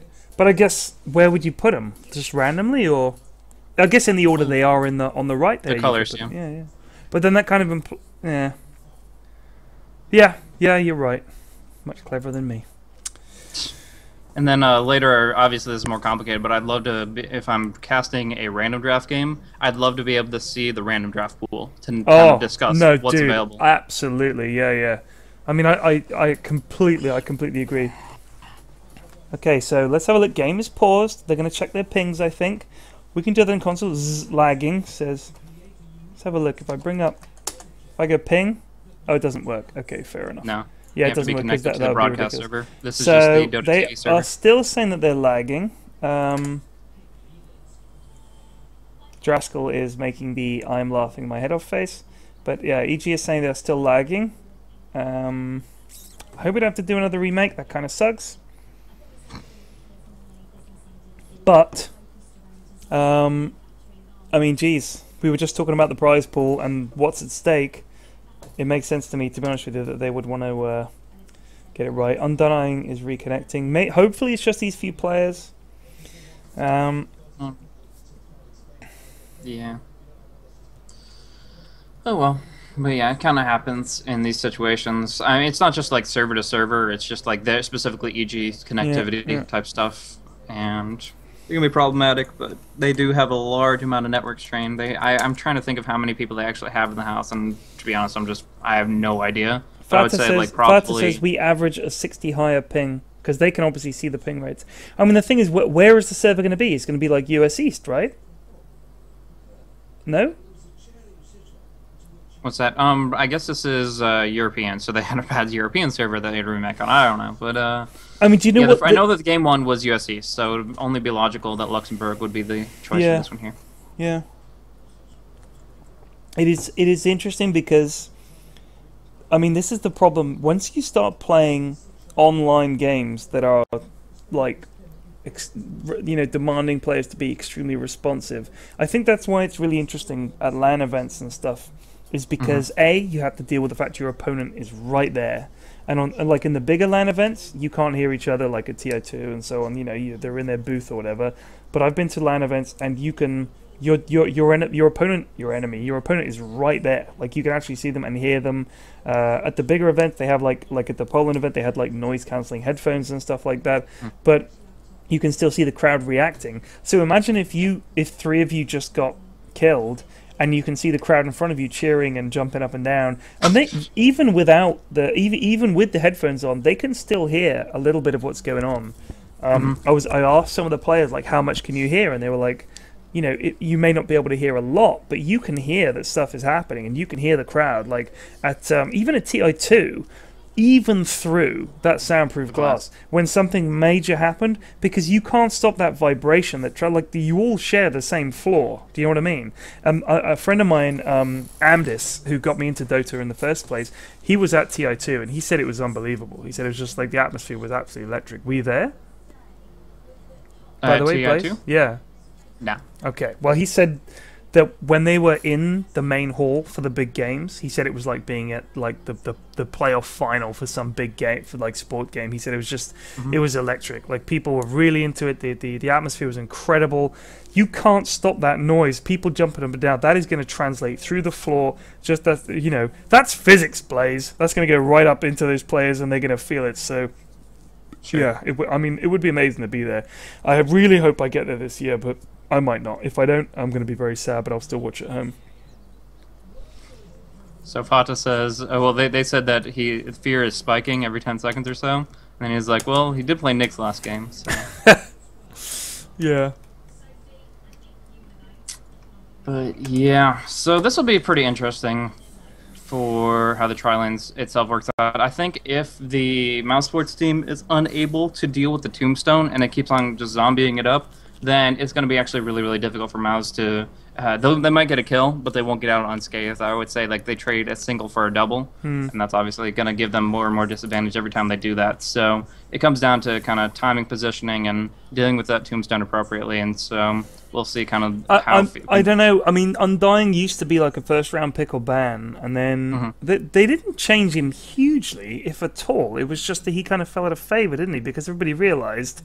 Well, you just kill the Tombstone. I mean, you know, it's his big weakness. Well, I mean, it wasn't just that knowledge. There were a couple things that got changed, and one was a bug fix on how much health he got from decay. He was getting too much from Hero Steel decay, and so that got fixed, and he's not as survivable.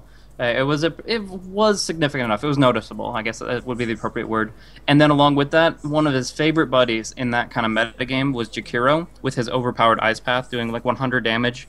No matter what rank it was, like level 1 spell, 100 damage, as well as a cool stun. So Jakiro Undying was the scariest support combo for that tri-lane, even though they didn't have much attack range, just because their spells were so darn good. Yeah, but, and they were both hard to kill. I mean, Jakiro has pretty big tank. He has 600 health at the start of the game. For a support, that's a lot. I mean, if you put that into context, Lifestealer has 625. You know what I mean? I mean, that's quite impressive. I mean, he, you know... Like Shadow Demon 473, Puck 435, Batrider 587. So Bane, even Mag has less than Jakiro. Jakiro has 606 health and a decent mana pool at the start of the game. He is for me. I mean, I love Jakiro. I know he was like he veers between being in fashion and out of fashion, but I mean, Ice Path Macropire is such an awesome combo, and if you can lock down two heroes with Ice Path, and the thing that people forget is that if I Ice Path in the middle of the fight, you've split the team. If you maybe catch a couple, if there's two guys on one side, two guys on the other, and you know you catch a couple, you've split the fight because they dare not run across the Ice Path. You know what I mean? Then you drop the Macropire, and then you've got things like Darkseer synergize as well. He is an absolutely awesome hero, and especially if you think about Puck's ult. Oh wait, they've all disconnected. Holy shit!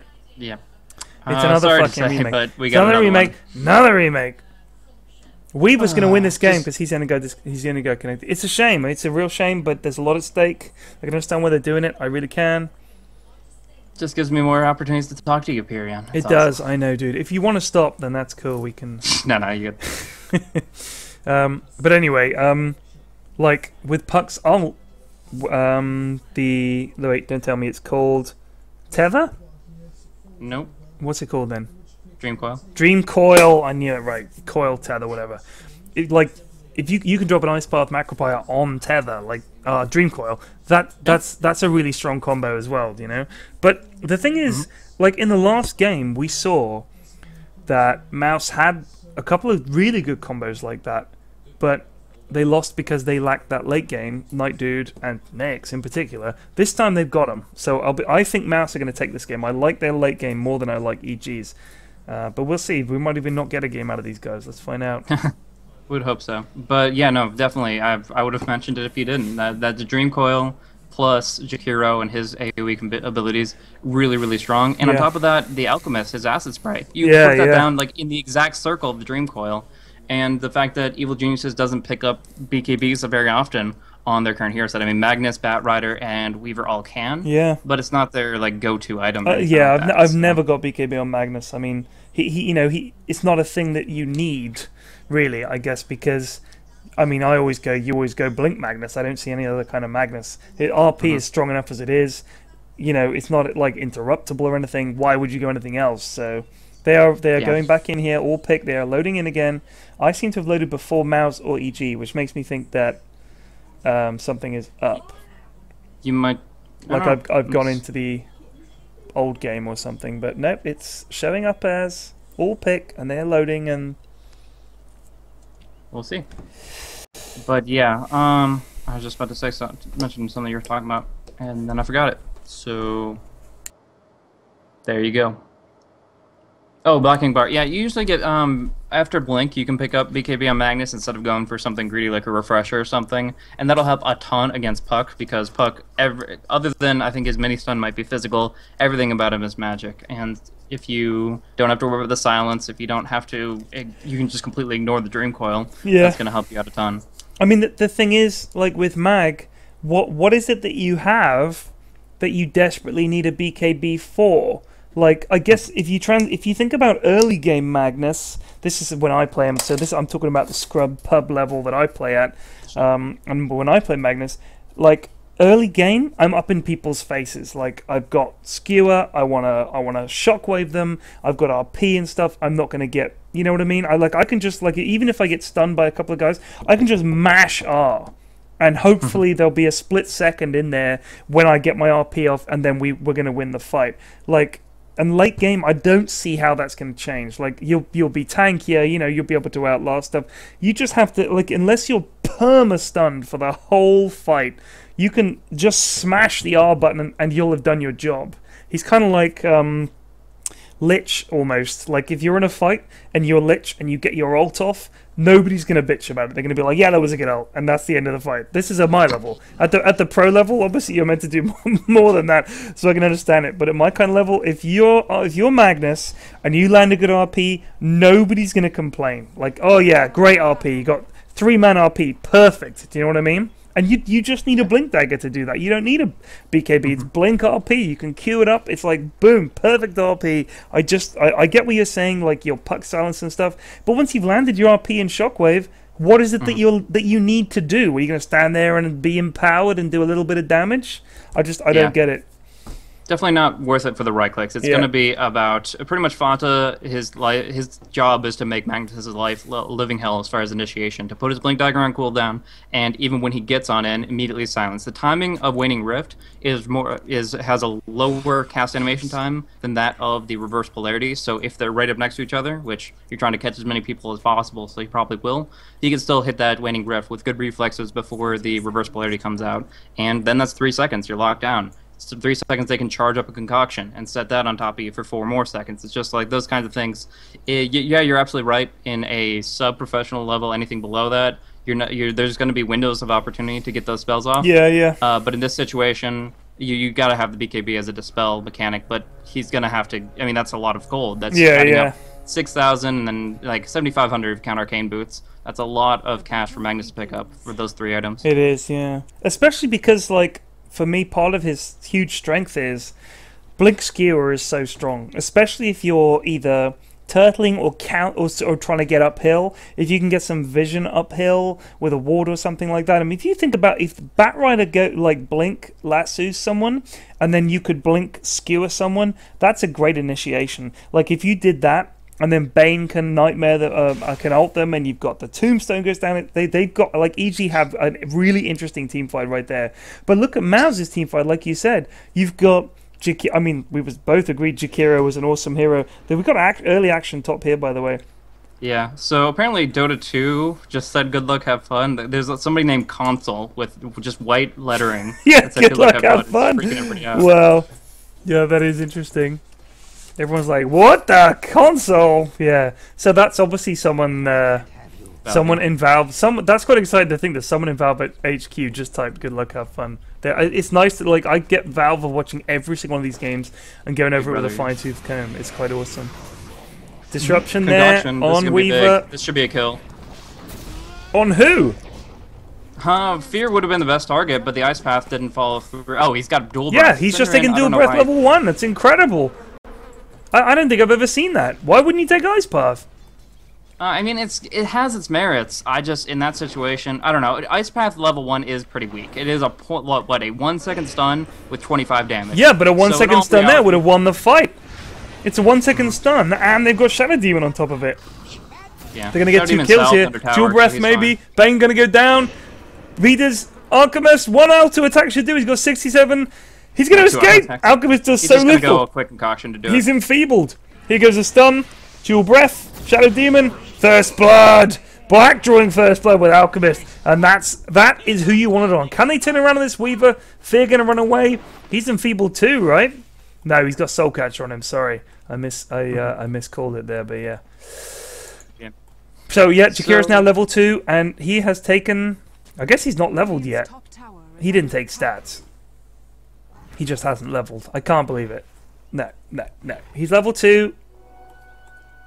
Yeah, he's taking Ice Bath. Okay, there we go. Thank Christ. Okay.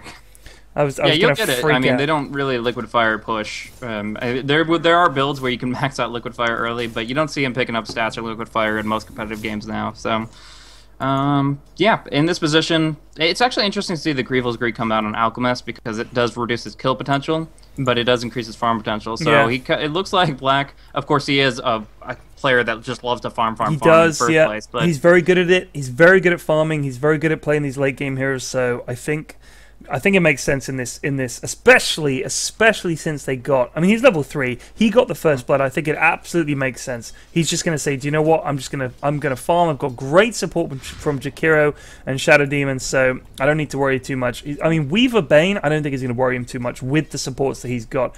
And Undying, okay, yeah, you know, he's pretty good. But Alchemist at this point is saying, I'm just going to ball out of control, and I'm gonna go for it money wise. So yeah, interesting. yeah, that's the main intention. We'll see how it pans out because, of course, on a try versus try, that's the character that's most under pressure. And I mean, if he gets CS, it'll be great. But until that point, I generally prefer the acid spray as long as you have mana to work with, which Magic Stick generally will provide to a decent extent at least. By the way, let's just comment on this mid. Magnus against Nyx. And then bot, we've got Puck against Batrider. This is like a double mid.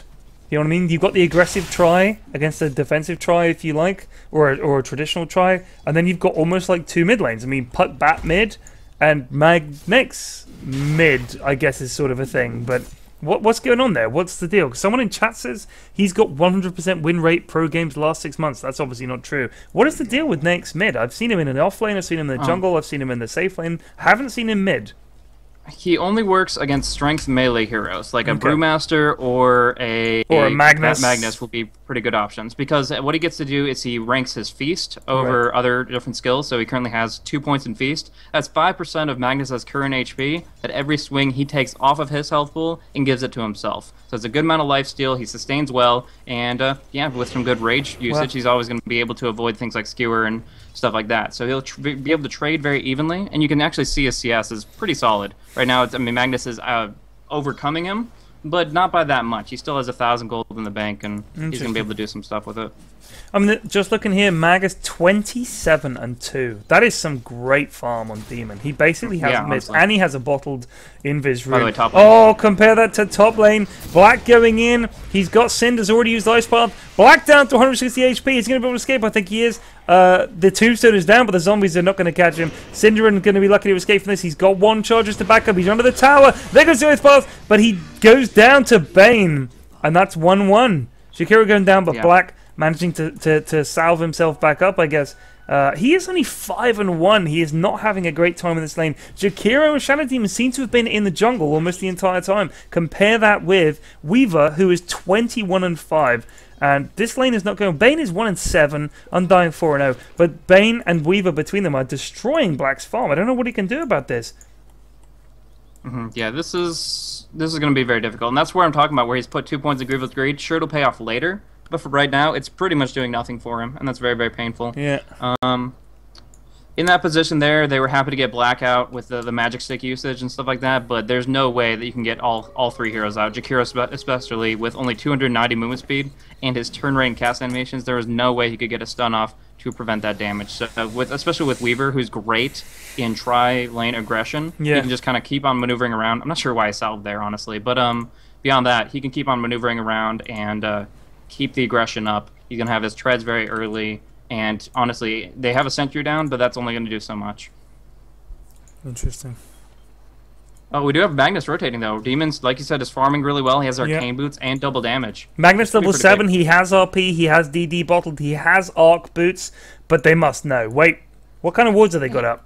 Yeah, well, maybe he wandered past the sentry. Yeah, or he wandered by the creeps, so they know he's there. Are they just going to try and push his tower and maybe force him to take a fight here? I mean, it's very obvious what he's doing, so he needs to they make a know move he's somewhere, missing maybe from TP mid. bottom or something. I don't know. Yeah, no steeping mid, so wasting his time, kind of. Yeah, that sucks. Shockwave. Oh, he did the old fakey RP. 1-1. EG leading the series 1-0. If MOUZ take this, it goes to a game 3 decider. Oh, disruption top. Disruption, yep. Black. Oh, nice nightmare. Nightmared.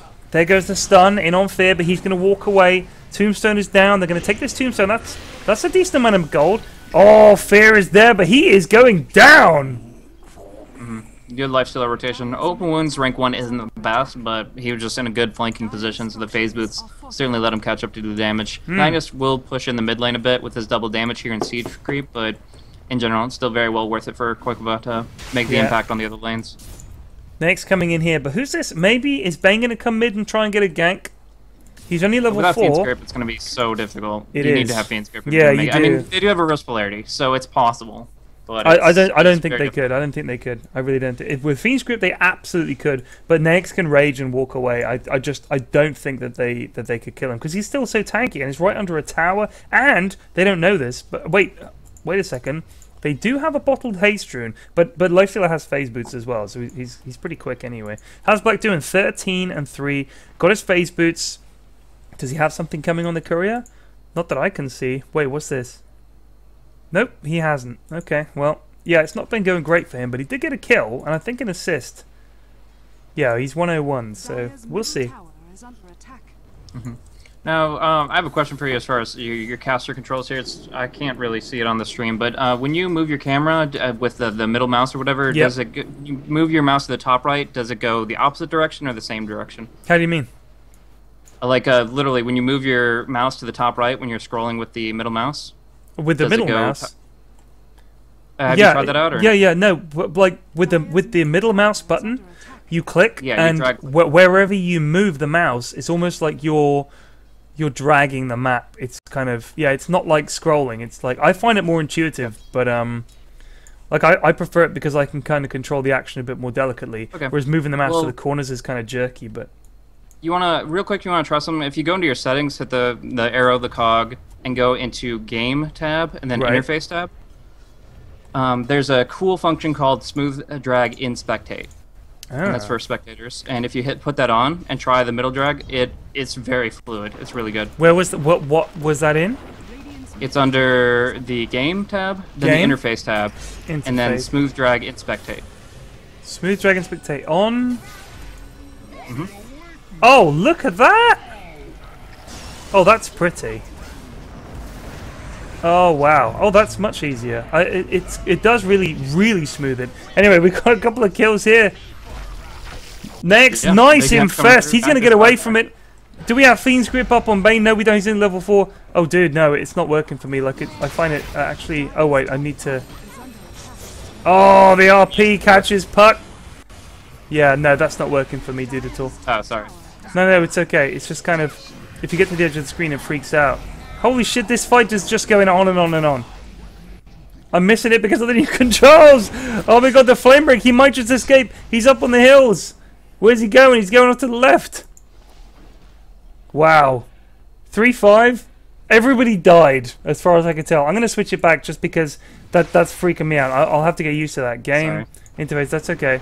I was hoping there would be absolutely no fighting going on, and that would be like, 1 minute just lull time. But I found that like with this, if I get to the edge of the screen, I can just re-click, whereas with that, it seemed to smooth it to such a degree that I couldn't actually follow it, but sorry. Yeah, that was okay. I'll have to practice that and get used to it, but anyway. Sure. But that's cool. I had no idea that was a function, so thank you. Oh, Alchemist going on Weaver. There goes the stun. He's going to punch him a couple of times. One more hit. There he goes. Black with a solo kill on Weaver. Nice. Really good. So that's without his ultimate up. That was it was difficult, but that last right click, of course, coming on through before the stun expired. Black now 301, by the way. Wow. So yeah, he is doing great. Greevil's Greed 3 hasn't taken acid spray at all. Black is saying, I am taking this Alchemist late game and I am getting huge. He's got 1600 gold in the bank. So yeah, I mean, look at this as well. There is nobody within a fucking quarter of a mile of this guy. He's like, great, you're just going to leave me to farm. I've got Greevil's Greed level 3. I will see you next week. He is just going to be rolling in it in like 10 minutes time. They have got to deal with him. Yeah. I think they need to prioritize the farm on their Magnus so they can actually get the initiation. Bat Rider actually did Bamboo. Oh, that's a quick kill on Bane, by the way. Player's middle tower. MOUZ just wandering into the enemy jungle and taking them out. Big TP's coming in. Great TPs are going back to defend mid. MOUZ have been a lot better in this game compared to the last. But like I said, I think that it wasn't just their play. I think it was their picks. I really do, because in this game they've got that beef from Negs. Beef is important. You've got to have beef, Blaze. You've got to have that beef. I mean, the beef on EG's team. Undying's pretty beefy, but once he's dropped his tombstone, he's not like super useful. Yeah. Black there stunning himself. And Magnus, I mean, you've got RP, but after that, again, not super useful. Whereas you think about Alchemist and Nyx, in a fight, they've got that sustainability plus damage. I mean, you get that attack speed up on Alchemist, he's crazy sick with a stun, and Nyx with open wounds and survivability as well. So yeah, I honestly think MOUZ are going to probably take this one. Probably going to gain 3, which excites me greatly. Yeah, that'll look really good. The timing of it, it's pretty much it's on EG to make something happen to change the pace, because of course MOUZ already have a great advantage, and as you're talking about, the late game looks really strong for them. But Bamboo is almost. Oh, Jakiro top Cinderin, Nightmare. He is gonna die here. There's a skewer. He dies in. Oh, that was quick. They used a lot on him. Dropped a tombstone on him. That's a surprise. So that's down now for what? Well, 47 seconds. They should be able to take this down that time. But yeah, that's kind of interesting. I guess they thought, you know, you may as well just make sure. But yeah, not quite sure. Oh no, so I guess, you know, they can kill these mud golems with it. But they killed Sin. Well, you got to find a place to bury him. So you know, just set up the graveyard right there. Get the graveyard set up. You know what? I was in a playground this afternoon, and oddly enough, this is a playground near me. For whatever reason, this playground is built in the middle of a cemetery. I'm not even kidding. It's a little old cemetery in the area that I live in. It's like some of the gravestones are from the 18th century, so it's pretty old. And all the gravestones are around the edge of the area. It's like a park. But they found a place in the middle. Presumably, they knocked over a bunch of tombstones. I don't know what the history of it is, but there's a playground in there. It's like one of those. It's like from Poltergeist. It's like a playground built on the top of an Indian burial ground, but instead of an Indian burial ground, it's like a Southwest London burial ground. And I'm in there, and there's people swinging, and they're on slides, and I've got my kids playing in there. And there's these fucking kids around the side of the playground climbing on the tombstones. Like, literally climbing on the tombstones, that they're part of the apparatus that they're meant to play on. And I was like, if I was 10 years older, I would give so few fucks, I would shout something. But I thought, I won't say anything, because what's the point? But I was really tempted to say something. Do you think I should have said something? There's a fight mid. Bamboo with a lasso. Gets next, but he's so tough. You can't take him down. Down goes the tombstone as well. Do we still have an RP? We still have an RP. Tombstone is down. Tombstone is down. Is there an RP coming up? There's a skewer. Tombstone. RP but catches 3. Oh my goodness. Down goes Puck. Down goes Jakiro. There's more damage. I think. Oh my goodness. Black's going to try and walk out of here. He might get caught. I think he uses 1 charges. He did. Next goes down. Wow, that's 4 down. Paz is probably going to die. He's trying to take down the Undying, but he's going to die as well to a shockwave. And that was a team wipe. MOUZ got team wiped by EG, and they're going to take this mid tower. Wow, that was a big fight.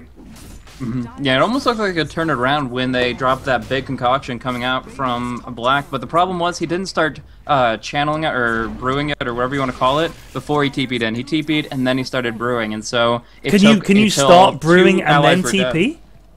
Yeah, you can start it, TP, and then immediately throw it out, and it'll be like a 4-second one. Well, dude, that fight put EG right back in this. I thought for a while the MOUZ were taking control, but let's just look at the goal graph. It was already in favor of the Radiant, which surprises me. It was already in favor of the Radiant by 2 grand. Now it's over 4 grand. And XP, they were down a bit, but now they're up by 1,000. XP not quite so important, but gold. I honestly, here's a smoke game from MOUZ. They are just saying, do you know what? We've got to get right back in this. Let's get Bamboo. Can they do this? They're smoked up. The smoke. It's about 3/4. They got 3/4 of it left. Do they have vision? They do have vision. They've got a ward there near Roche. So let's see what if they can find someone in the jungle. Okay, they know Bamboo's there. There's 4 of them here. There goes the Puck Orb. I'm surprised that doesn't break the smoke. No, only spellcast don't. Only right clicks or being in range of a hero or a Here's tower. Bamboo. Can they turn on Bamboo here? If they can catch him, should that be would able be good. to. Yeah, he should be completely down. Oh, he Jumping on blinked in. right He is- into it! Oh, He that's tried to such a lasso, he bad lassoed! move. He blinked into That's the stupid 4! word. MOUZ have got to Oh. get a tower out of this. That was so unlucky. That was so unlucky for Bambo. Holy shit. So what happened there was he had Firefly active, which gives him a ton of flying day vision, like a 1600 flying day vision. It's ridiculous, but he could only see one person. The rest Yeah, were still he was smoked like, for this is about the 5 more easiest seconds. gank of my So life. he's like, oh, solo pickoff, easy peasy. Oh, that was really, really unlucky for EG. That worked so well for MOUZ. Wait a minute, what's lurking in the shadows here? Here comes Fear. Tombstone. Oh, goes down. There's the RP, but only catches Lifestealer. They're going to skewer him back towards the tower, but no, he's raged. They do skewer him back right into the woods. There goes the Ice Path. Then they're going to tense around. Fear in trouble. Down goes Alchemist. There's a nice shockwave. Catches 2. Down goes Niggs. Down goes Jakiro. Buyback from Puck. Wow. EG taking control of this game. Fata running for his life. That was something. Yeah, Now they're JF going to sniped take up a all tier the 1. skills, so a lot of gold for him. That was something. That was a big turnaround right there. I thought they were going to lose a tower, but they just hid perfectly in the woods there. They just initiated. Nice RP and Lifestealer. Took him out very quickly. MOUZ melted too. That was a good fight. That was a good fight for EG. Yeah. If I have to critique, I would say that Fear didn't need to die there. He literally was standing in Macropire for 2 seconds longer than he needed to, and he just died to it. So that was kind of sad. But as a whole, they forced the Puck buyback. They just destroyed that fight. All of this farm on the Weaver is gonna really, really start making its mark very quickly. Do you know what? MOUZ are going to have to keep their heads here because Bambo is looking for a pick here with the lasso. He's going to look for a nice blink pick, maybe on Puck or Jakiro would be a good get for them. He's going to back off instead with the Firefly. But like MOUZ had a lead, and they've kind of blown it here, I think. I mean, may not have been a lead in XP, but I think they were doing pretty well. They had a couple of decent fights in their favor. Alchemist was farming well. How's he doing now? Well, he's got his Shadow Blade. That's good. But I honestly think that if they need to get this tower right now, they need to win the next fight, or the game is going to get away from them. Because I'm worried that their spirit might break. But come on, MOUZ, let's get a game 3. Yeah, exactly. My mentality, 100%. Close games are always the more interesting ones to watch, cast, whatever. And yeah, and MOUZ just really need to get a couple of key objectives here. Right now, they need to pick up on farms on their 2 carries. Like Black, he's got the max Greevils, but you're really not seeing the impact of that. He's only has like 5,800 net worth for an Alchemist. That's actually pretty bad for 19.5 Here comes a pulse. This is a big fight coming in here. If EG win this fight, this is very bad for MOUZ. They're running away. There goes the Decay. There goes a Ward. Blink. Ooh, nice pick on pause, at least. They're able to get 1. They got 1. Okay, so they got Shadow Demon, but the rest of them managed to get away. This is Bambo is so good. Like he's such a great player. You can't give him a second. He may have walked into that fight earlier, but that would have been a perfect pick if there hadn't been 3 smoke dudes with him. But that was impressive. I like their team. They work so well together. Like I preferred MOUZ's picks, I really did, but EG just works so well together. They're a great team. Yeah, just kind of had this right mentality, move in, put pressure out, and go as 5 while you have that advantage. And now Black they're pushing this is tier finally 2. rotated up Look the at this. farm. They've got the Lifestealer is out of position. He does have a TP, as does of course Black, but they are pushing this tier 2 now, and they're going to take it. They should be able to bring that down, and that will give them a lot more control over Roshan because they have the Bat Rider already for great vision, and then now they can't TP defensively to towers. I mean, tier 2 is good for Dire in the mid, but Rosh in general is going to be a lot easier to take. Right. Weaver TP's out. This ward here by the secret shop, that's a great place for a ward. I always like really warding good. up around the secret shop there because they know that they're now going to be looking at this tower here, and they're like, where are we going to initiate from? We can either stand in lane but like schlubs, or we can come from here, and we can know that it's clear. So that's a great spot, and they're going to come right around here, so they'll know if there's anyone looking in here to come around the back of them, and they'll also, like if there might be a puck here or something, and so they can go straight up the middle. This is really a shame, but I'm busting for the loo. You're going to have to take, I'm going to put it on directed, and you're going to have to take over. I'm sure you can manage it. Hopefully. Dire's middle tower So. is under attack. Hey guys, again, Blaze doing solo cast for about a minute or so. Actually, nice Shadow Blade initiation from Black. He's going to come on in, try to go for a big concoction here. Directed camera kind of sucks, but there he goes. Throwing it on out. Will connect on Demon, but not going to be that big of a deal. The Firefly is popped off, and he's going to blink initiate onto Black here, pulling him on out. He doesn't have a stun, he doesn't have anything, and he will be dropped down in just moments. Tombstone going on to Quagova here. Going to dish out a lot of damage, slow him down a bit, but the drum charge is active. And they do have Cinder and spells back off cooldown, so he's going to be able to do a lot here.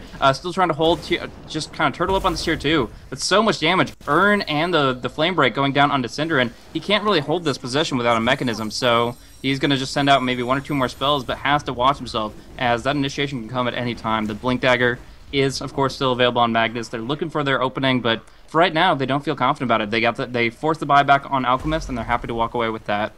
But yeah, from there, just kind of moving on about going to get more control over the enemy's jungles and such. I'm looking for Observer Wards from the corresponding supports, and we'll see who kind of gets that range of initiation. But the big thing to look for pretty soon is Batrider having that Force Staff up in just a little bit, maybe 600, 700 gold away, so that's kind of what they're looking at there. Beyond that, Weaver's going to be looking for some hard right-click damage. Already has survivability with the Lincolns. That'll nullify stuff like Enstable Concoction, Open Wounds, Disruption, and Demonic Purge. Taking out all those skills is going to help him to be able to survive and just stay more active and make sure he at least gets the time lapse off, which is very important. But from here, I think he's going to go Desolator. Could go Black King Bar. He's got a Mithril Hammer, for those that can't tell, but he's probably going to go for the Desolator just for that extra right-click damage, because he needs to burn down Alchemist, who only has 3 armor right now. Terrible base armor, not that great of agility gain. So he's going to be right-click down pretty hard, and Lifestealer's only sitting at 6 himself.